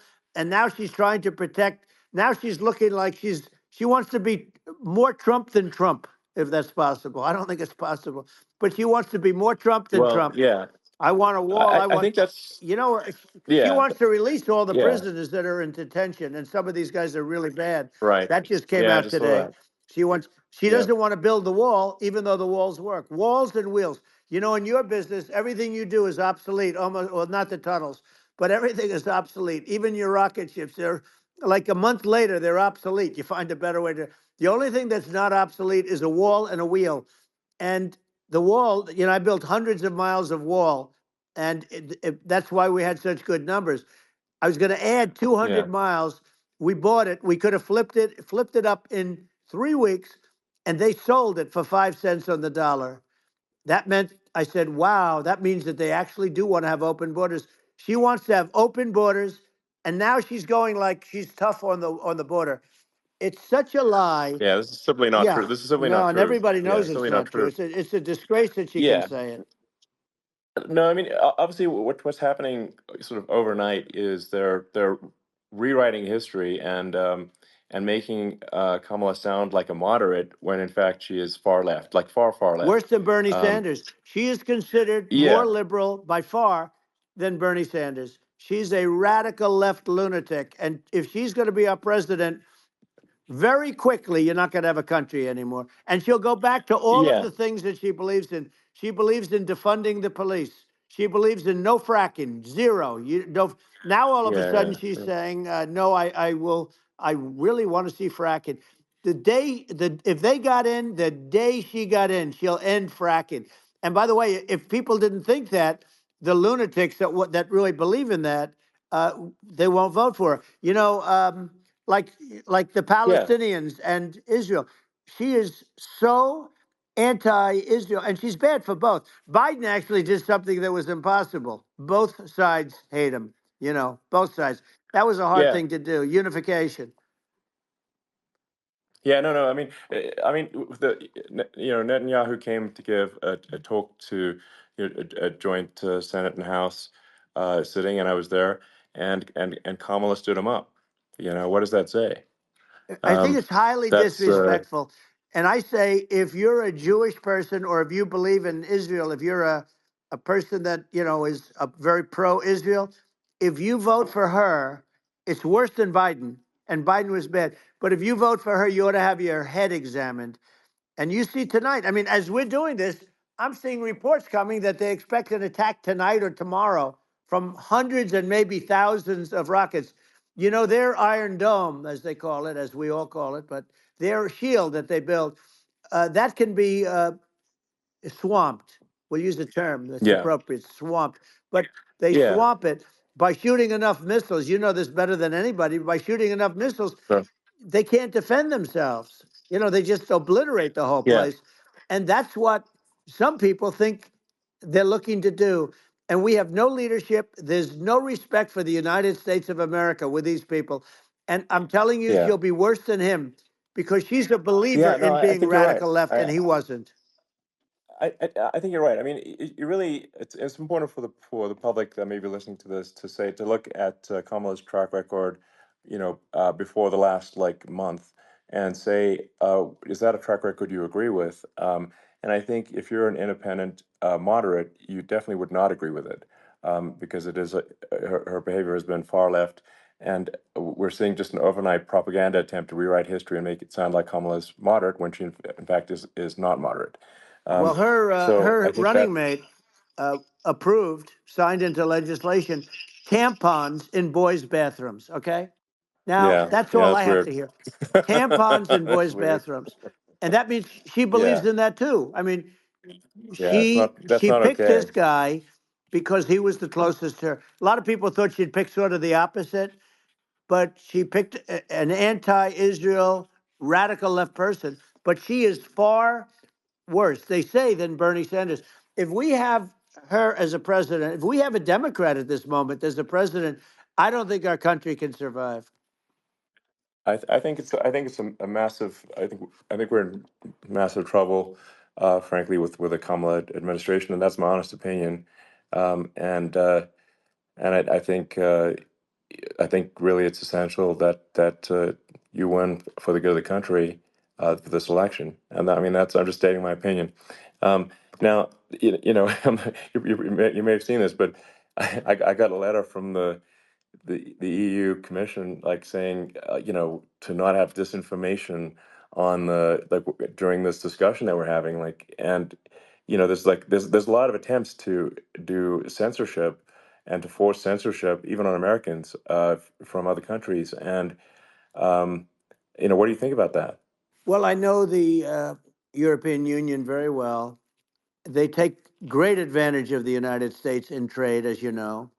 We, through a different forum, NATO, we protect them. And yet, if you build a car in the United States, you can't sell it in Europe. You just can't sell it. It's impossible. The same thing with our farmers. Our farmers find it very difficult to do business. You know, we have a deficit with them of $250 billion, which people don't know. It sounds so nice, the European Union, but let me tell you, they're not as tough as China, but they're bad. And I let them know it, and that's probably why they notified you. No, they don't treat our country well. We defend them, you know, with Ukraine. So we're in for 250 billion, and they're in for about 71 billion, and they have the same size. It's if you add up the European nations that in terms of an economy, it's about the same size. When you say as us, and they're in, Yeah, and they're in much greater risk. They they're right there. We have an ocean separating us from, in this case, the enemy would be Russia. It used to be for the yeah, Soviet Union, but let's assume they're close enough. And what happens is uh, they're in for 70 something million. I think even less than that, billion, and we're in for about 250 billion, and it could be a lot higher than that. And I say, why aren't you going to equalize? Why aren't they paying what we're paying? And they're in much more, it's much more important for them because of the fact that, they're right near there. I mean, they're all sort of in that location. We're not. But yeah, they should, and I did it with NATO. There were only 7 countries that were paid up in NATO out of 28 at the time. And the United States yeah, was yeah, the United States was subsidizing NATO, tremendously subsidizing NATO. And I went yeah, in and I said, you yeah, got to pay up. If you don't pay up, we're not going to defend you any longer. I took a lot of heat, but you know what happened? Billions and billions of dollars came flowing in, and yeah. I think a lot of the public isn't aware of the fact that the United States pays a disproportionate share of the NATO expenses, and then we get even though taken like advantage of on trade. So think yeah, about it. well, I mean, the point of NATO is defending Europe, and it's it's like then okay, well, why is the United States paying disproportionately more to defend Europe than Europe? That doesn't make sense. That's unfair, and that is an appropriate thing to address. Well, Um, when you talk about so cost cutting and savings and everything else, I mean, honestly, look, there's nobody that feels worse about the Ukraine situation than I do because I know it would have never happened. I know Zelensky. He was very honorable to me because when they went with the Russia hoax and they said I had a phone call with him, he said it was a perfect phone call. It was a great phone call. He could have grandstanded and, said, oh, he was very threatening. He said, no, it was a very nice phone call. I called him up to congratulate him on his win, and you end up getting impeached because these people are yeah, yeah, lunatics. I was talking about the difference from the people within and the enemies on the outside. In many cases, the people from within are more dangerous for our country than the Russias and the Chinas. If you have a smart president, you're not going to have a problem with them. You're going to do things. yeah, Now they've taken advantage yeah, of us absolutely. incredibly, but you're going to do things with the right person. Yeah, well, I think it's obvious that you're a believer and an advocate of free speech because during your first term as president, you were attacked relentlessly every day, often very unfairly with with false attacks, and you didn't try to shut down the media, you didn't try to inhibit their freedom of speech, and I think that says a lot. Well, the good thing is that you and I have, and some people, very few, we can get the word out.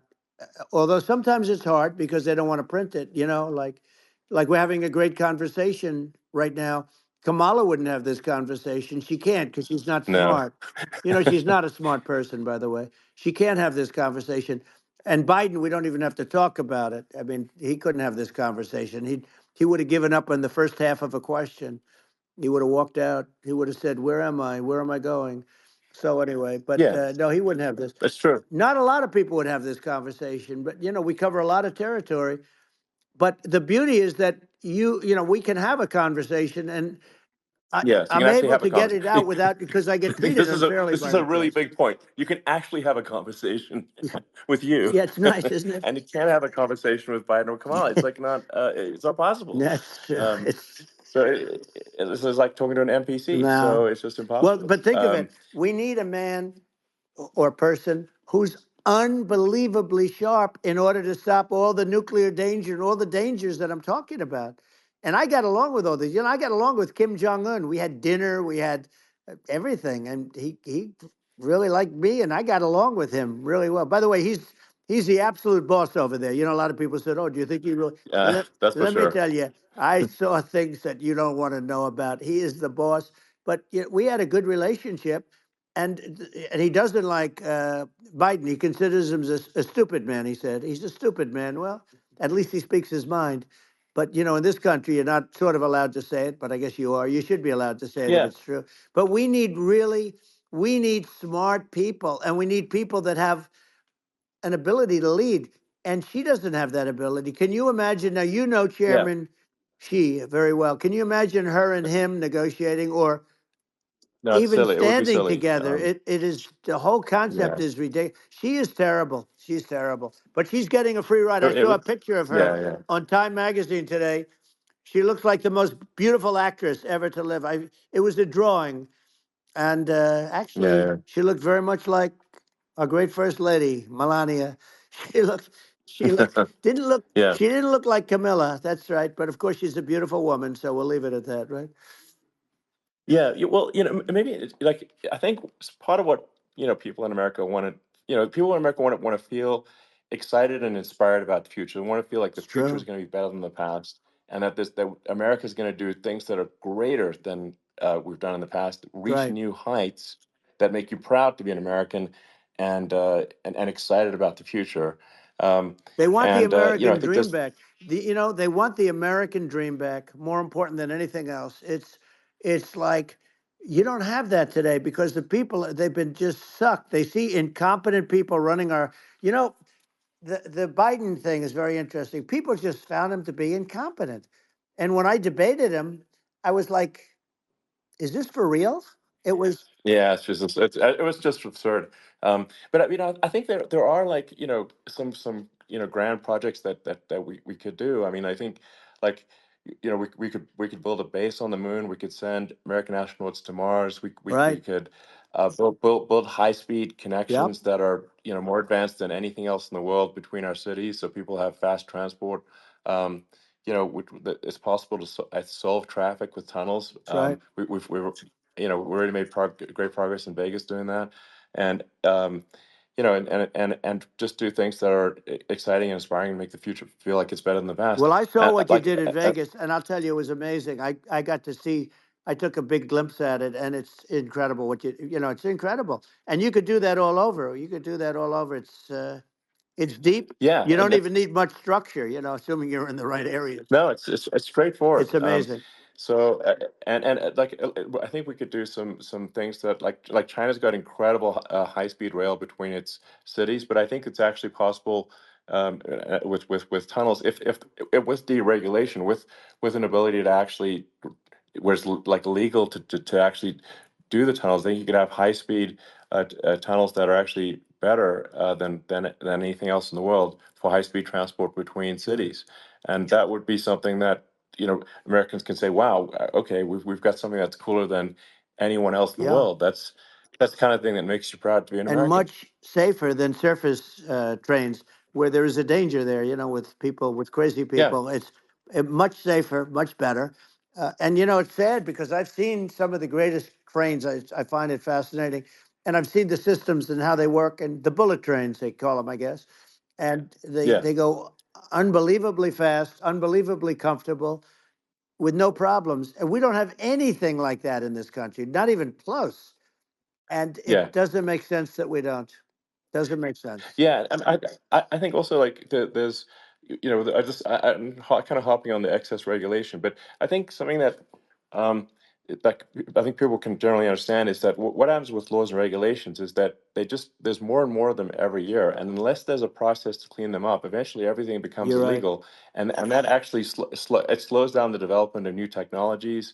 I mean, if you take the sort of like I think there's room for some reform at the FDA Yeah. for Yeah. improving the speed with which we approve drugs that could help save lives and improve people's Yeah. lives. I worked very hard And on that. you know We got that down yeah, to the lowest number ever, and we got therapeutics approved in the FDA that people can't even believe the speed. But I took them on. I don't think they like me too much, but I got things approved in the FDA at numbers that they wouldn't believe. And it's a very bureaucratic group. Actually, it's a fine group of people in many cases. I got to know a lot of them, but I was pushing them really hard for Regeneron, for so many different things that were really pretty amazing. But the FDA takes too long. It's 12 years to get a product approved. I got it down to 4, and I yeah. got some things done very quickly. But it's really something that is going to have to be worked on because it takes too long.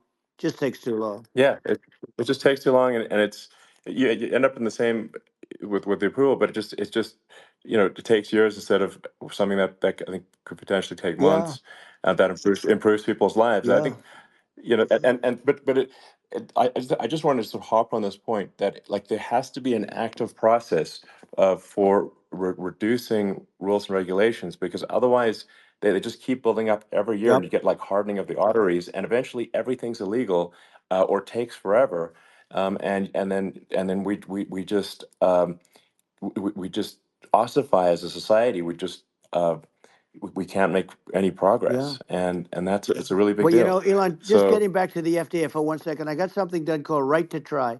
This is where you can go in and if you're terminally ill, you can use a space age, medicine or whatever it may be. We have the best doctors, the best labs in the world. We really do. And but people would go to other countries because you couldn't use the product, even if they thought it worked, because it's going through the FDA. I got it approved yeah, where you can yeah, you basically you look, nobody wanted, the doctors didn't want it because of the liability, the country didn't want it, our country, because they didn't want to get sued. These are people terminally ill. The insurance companies didn't want it, and the pharmaceutical companies, nobody wanted it. I got everybody into a room, and we came up with an agreement that you won't get sued. And also, they didn't want it on their record. If somebody's terminally ill and they die after taking a drug, they didn't want that on their record. So we set a separate list. If somebody was, so it wouldn't count as a negative. yeah, Okay. And as you know, we got it yeah, done. We have saved Right to Try. They've been trying to get this done for 58 yeah, years. And it sounds simple, but it wasn't because I mean, the insurance companies, nobody wanted it, but we got it done. sure, Somebody signs, you sign a document that you're not going to sue the insurance companies, the country, you're not going to sue anybody. And we got it done. And we're saving tens of thousands of lives. Right to Try. Hopefully you never need it. But if you yeah, do, you don't have to travel to Asia. People, right, if they had money, they go to yeah, Asia, they go sure, to Europe. If they don't have money, they go home and die. That's what happened. They'd go home and yeah. die. Well, I mean, and actually, to give Europe some props here, it's like if a drug is approved in Europe, which has a crazy amount of regulations, it should obviously be approved in the U.S. Yeah. I mean, they got more regulations than we do. So why would a drug be approved in Europe and not in the U.S.? That's crazy. Well, we did it. We did Um, something that really, they've been trying to do it for 50 years and they just couldn't get it done. And I got it done. And it's really something. But you're right. Some people go to Europe because a drug isn't approved here, but it's approved in Europe. And it's a drug that, generally speaking, would yeah, work. It's pretty crazy. You're absolutely. right. And I think so, as long as people are properly informed of the pros and cons, and like these are the risks, this is the risk, and like you make your own decision. Yeah. That makes sense. Well, I think just, So in sort of closing up, and by the way, I'm looking at the numbers. You got a lot of people listening. I hope you don't get Yeah. nervous because you got a lot of people listening to you right now, like 60 million or something. What is that number? It's crazy. It's amazing how you can see that right away. How many? What is the number? Wow. What is it? Well, Wow. I think in Wow, terms of people that, that's bigger than you said. You said 25 and you're much more than double that number, 25 million. I think you're going to be 60 or 70. And I guess over a period of time, hey, I congratulate you. Do I get paid for this or not? well, I think actually in terms of number of people that will hear this conversation over the next few days to Right. weeks, it's going to be hundreds of That's what they millions. say. Yeah, that's good. Well, look, it's an Yeah. honor. Yeah, I just asked this, are you better off now or were you better off when I was president? Nobody's better off now. People, we put out polls on that and nobody's better off now. Inflation has killed it. And they also feel very unsafe. You look at what's going on with a lot of different things. You look at the riots we had at the Yeah. colleges over, I mean, it's ridiculous, but Right. all of the riots, they just feel unsafe. And now they really feel unsafe because you have a new form of crime. It's called migrant crime. I call it Biden Well, migrant yeah. crime. Maybe I'll call it Well, Kamala migrant crime. But I mean, with all these things, I always try to get to the ground truth by just asking people. And my mom lives in New York, and I was like, Mom, do have any of your friends, been attacked or assaulted? And she said, yeah, three of her friends in three it's separate crazy. incidents were assaulted just in recent months, just walking around the streets of New York. And I said, well, what happened to the people that assaulted them? Oh, nothing. They got away. Like, and they just They know that always get away. nothing's going. And they don't even they don't even bother reporting it because there's not they know that they're not going to people are not going to get prosecuted. They just let violent criminals out in New York The only one with that gets zero bail. prosecuted is Donald Trump. They don't get, they prosecute Trump. Yeah, I mean it's just obviously messed Oh, up it's terrible. if violent criminals are being getting off scot Yep. free, and meanwhile the New York spending massive resources prosecuting you, and it's like what's this and I think the sort of sensible public looks at this and says, what the heck's going on here? This is obviously abuse of the legal system. Um, the legal system is supposed to be protecting the That's right. public from violent criminals, and it should be obviously allowing the public to make their own decision about who should be president, as opposed to, some, legal case. Once they start this precedent, because this can go on with the next one, I mean, this is a very bad precedent what they're doing in terms of, going after their political opponent. And that's all it is. It's going after their political opponent. Yeah. And then you get a judge who's, a strong Democrat. And I'm being nice when I say that, in many cases, crooked as hell, but you get a judge and you go into an area where a Republican gets 3 or 4% of the vote, and you'll have a jury pool Yeah. with people that hate Republicans or hate. It could Sure. also be the other way Of though, course. because it could start the other way in areas where they hate Exactly. Democrats, and you get into a Yep. Pandora's box. It's a very dangerous thing for this country, and a very dangerous thing even for the state. New York City is Yep. losing. New York Absolutely. City and state lose a lot of business over what they did to me, because these people say we don't want that to happen to us. That's no justice system. You have an unfair system of Yes. justice, and it's costing New York State a tremendous amount of money. People are leaving and companies are leaving, and they won't come back. So all of that stuff is important, but the economy now is the big thing, and we can turn that economy up so fast, and people are going to be back again. We're going to get rid of Yeah. inflation. I think there's a lot of Right. opportunity. Absolutely. Absolutely. So And I just I want to think I I want to think congratulate you. You've done an amazing job. You have definitely got a fertile mind. We can talk. You and I can talk about rockets and, it's kind of you to say thank well, you. tunnels. We can talk about tunnels and rockets and electric cars. So many things. And now you're into the AI, and that's going to be another beauty, I'll say. So Yeah. it's an amazing thing you've done, Elon. It's an amazing thing, and I Well, congratulate you. I mean, thank you. And well, I mean, I just say here, here's to an exciting, inspiring future that people can look forward to and be optimistic and excited about what happens next. And that's the kind of future that I think you will bring as president, and that's why I endorse you. Well, I appreciate that endorsement. meant a lot to me. Not all endorsements mean that much, to be honest. Your endorsement meant a lot.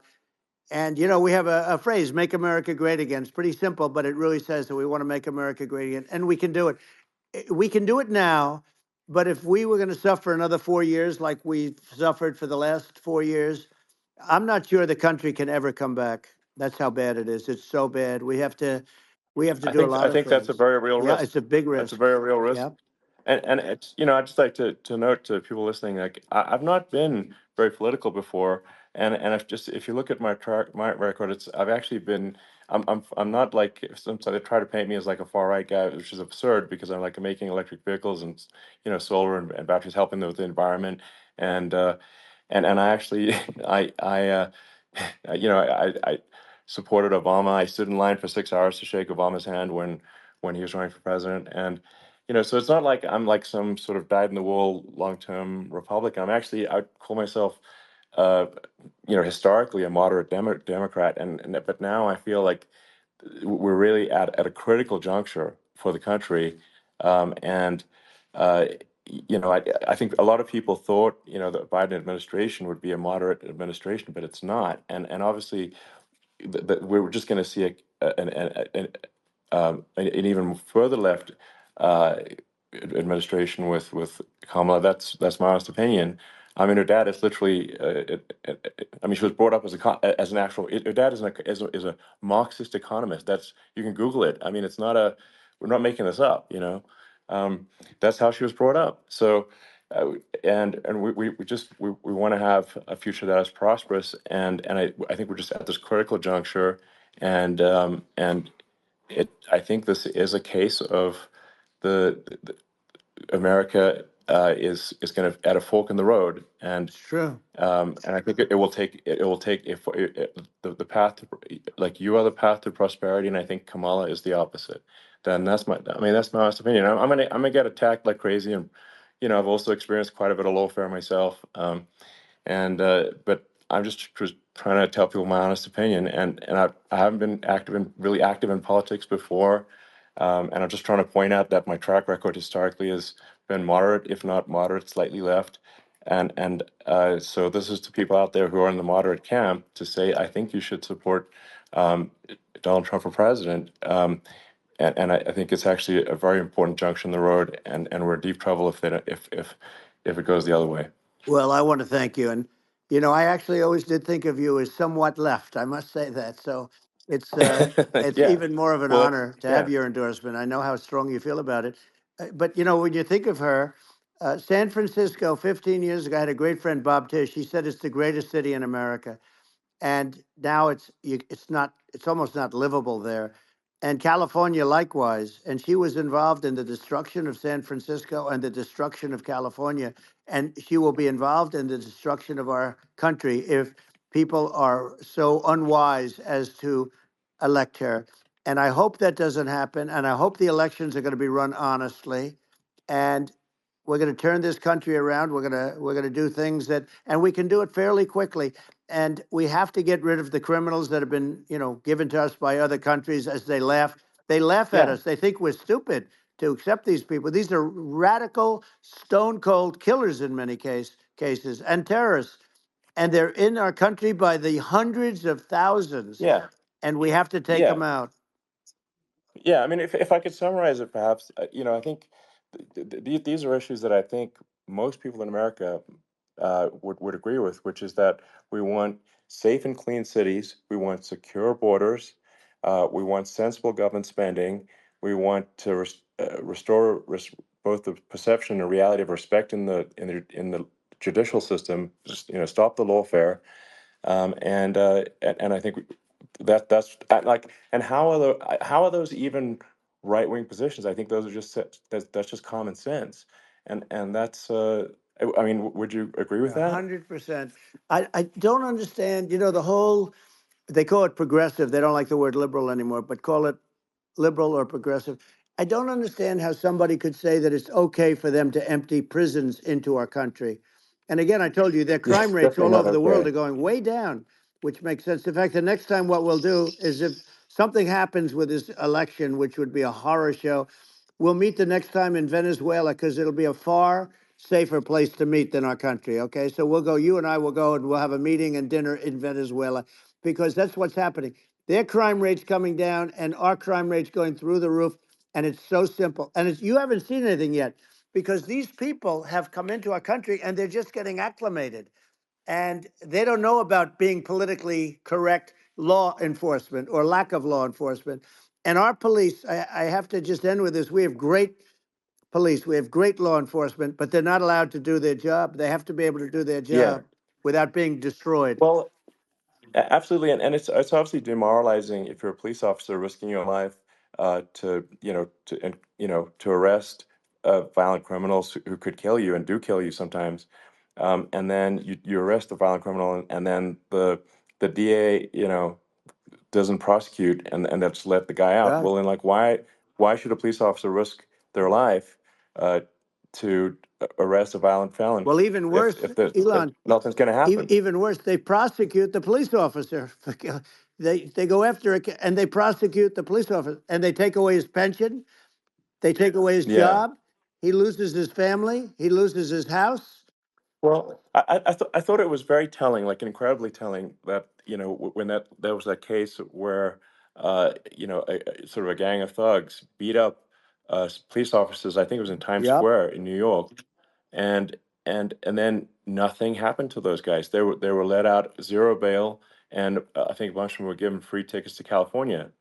Well, what is I mean that is a gross indignity against the United States, and that's how I mean this is insane. Like, have we lost all pride? What that how can such a thing be allowed to occur? I've never seen anything. You know? We see where they get shot. It's a very dangerous profession, but it's something they're very proud of, and they want to be able to do their job. But I've seen them get shot. I've seen a lot of things, but I've never seen where these guys are standing in the middle of a big street, everybody watching them, and they're literally boxing, like punching, stand up fighting a police officer. There were two of them, and you Yeah, had about six yeah, of yeah. these guys, and they're punching the hell out of them. And in their own country, they would be dead if they did that. They'd be shot. They Yes, would be shot instantly. And they come from these countries, and it's taking them a while to realize that we don't do that in this country. But in their own yeah, country, if they stood on a street and had a fight with a police officer, they would be shot. There's no political correctness, and yeah. It's it's just such a sad thing to see. And that's the reason you we have yeah crime, by the way, yeah because we don't do anything about yeah it. yeah. We just cannot have a situation where our police officers are beaten up on camera by a gang of illegal immigrants, and then nothing happens to the guys that beat up the cops. I mean, and they're let out.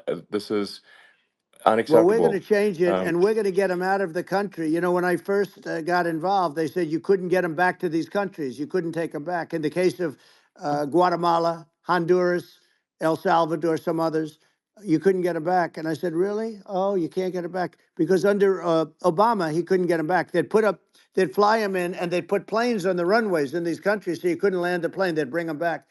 And the generals told me, sir, we can't bring them back. The countries won't accept MS-13 gang members. They won't accept them. And I said, really, how much do we pay these various countries in terms of economic aid, which is also somewhat ridiculous? And the answer was $750 million. I said, good. Tell them they're in default. They're delinquent. We're not paying them anymore because they won't accept yeah, their. And it's you know what happened? They all called me, yeah, every one yeah, of them. They said, we would be honored to take them back, sir. We would be honored. It was so easy. But it's one of those things. And we got them back. We took in so many, the MS-13 is probably yeah, the worst gangs in the world. They're the most vicious, violent. We took them out of here by the thousands and got them out of here. And their countries took them back. And because I said, you're not getting any more economic aid. And once I said that, they were nice. They wouldn't take them back for yeah, Obama. They yeah. wouldn't take them back for anybody. And now we have a problem because we have this guy, and they don't take him back anymore with Biden because they don't respect him. Yeah, yeah. It's just gotta be done. We just can't have whether they're citizens or not citizens. We can't have because they won't prosecute citizens either. Not just illegals. So that if it's you can't have violent repeat violent offenders that are not that don't get That's incarcerated right. because they will obviously by definition continue to hurt people. And I think where part of this comes from is that there's and I do sort of consider myself liberal in some ways. I mean, it's just that you want to have empathy for Right. people. Obviously, you want to have empathy for people. I totally agree with that. You want to have empathy, but you also have to have empathy for the victims of the criminals. And if you just have empathy for the criminals, it's actually shallow empathy. It's not real. You're not thinking. You have one layer deep empathy. You got to say, like, what if you don't incarcerate this person? Who are they going to uh, hurt? Who are they might kill someone. They might rape someone. If you don't incarcerate them, you have to have empathy for the victims. And there's a lack of empathy for the victims of the criminals, and too much empathy for the criminals. It doesn't make sense. That's why you want to have deep empathy for society as a whole, not shallow empathy for That's right. criminals. And we have to give our police officers the dignity and the respect that they deserve. And we have to let them do their job. They can do a great job, but we have to let them do their job. And if we don't do that, it's going to all disappear. There's never been a society like this where you're allowed to do anything you want and nothing happens. And I'm talking about violent crime. And it's going to get more violent because these are really, really violent people, and we're going to get them out of our country, and we're going to get them back to where, because they were sent here by the presidents and by the various people that run those countries. And I know every one of those guys, and they're smart people, and they're streetwise people. And they really think that the USA is stupid. They think we're run by stupid people, and they happen to be right. But when I was there, we had no problem. We got them out. We took out thousands of MS-13 gang members. We brought them back. And now, again, it's the same old story. We don't do it. And they actually gave them a big increase in aid. They raised it up to billions of dollars, and they get nothing for it. So it's. I hope everybody's going to vote for Trump, and we're going to get this country straight. And Yeah. I didn't need this. I, I'm like you. I didn't need this. I had a very nice yeah. life. I didn't need to go Yeah. through Yeah. court systems and go through all the other stuff and run at the Sure. same time. I have to run. I have to go through fake trials with, in some cases, corrupt judges, totally corrupt judges. I didn't need it. I had a nice life. I have great locations. I have beautiful oceans that I have places. This was, but I felt it was important. And if I had to do it over again, you probably think I'm crazy for doing it, actually. But if I had to do it over again, I would have done it over again, because this is so much more important than me or my life. We're going to save this country. This country is going down. And these people are bad people that we're running against, and they're liars. They make statements. They do things that are so bad. They say they're going to make a strong border. They say they've been great on the border, and they've been the worst in history. They say they're Yeah, going to it's stop horrible. Like crime, the and facts speak for themselves. The it's so facts incredible. speak for themselves. Like it's gotten to the point where people just don't even bother reporting crime in a lot of That's cities right. because they know nothing is going to happen. Um, that's what I hear anecdotally from people all the time. Um, so it's just my values. I'm just saying to people out there, like the things I think are important for the future is like we've got to have safe cities, we've got to have secure borders, we've got to have sensible spending, and we've got to have deregulation, and Right. so we can have a prosperous future. And then we want to have some exciting, sort of moonshot projects that people can get fired up about. And that's the future I'm looking for. And I'm pro environment, but I'm not against. I'm not like I don't think we should vilify the oil and gas industry because they're keeping civilization going right now, and but I do think we want to move a reasonable speed towards a sustainable energy economy. Those are my values, and I think um, and so I mean that's uh, why I'm supporting you for president. Well, I So appreciate it. We're going to give incentive to companies to come into our country, not to leave our country. We're going to be giving tremendous incentives. We want companies to build here, not to build in other locations. And we want to create jobs. And again, it's about the American dream. You don't hear about the American dream anymore, Elon. You don't hear. You're the American dream in the truest sense, but you don't hear about the American dream anymore. And you're going to hear about it. People, they need that incentive to go out yeah. and do it. And they're going to love their lives. I mean, they're going to look forward to getting up in the morning and going to a job that they love, not a job that they can't stand, or not any job at all, where they have no money, where they Yeah. literally have no money, and then they end up with violence and lots of other problems. No, we're Yeah. gonna do some great things, and I learned a lot in the first. We had a great economy and all of that.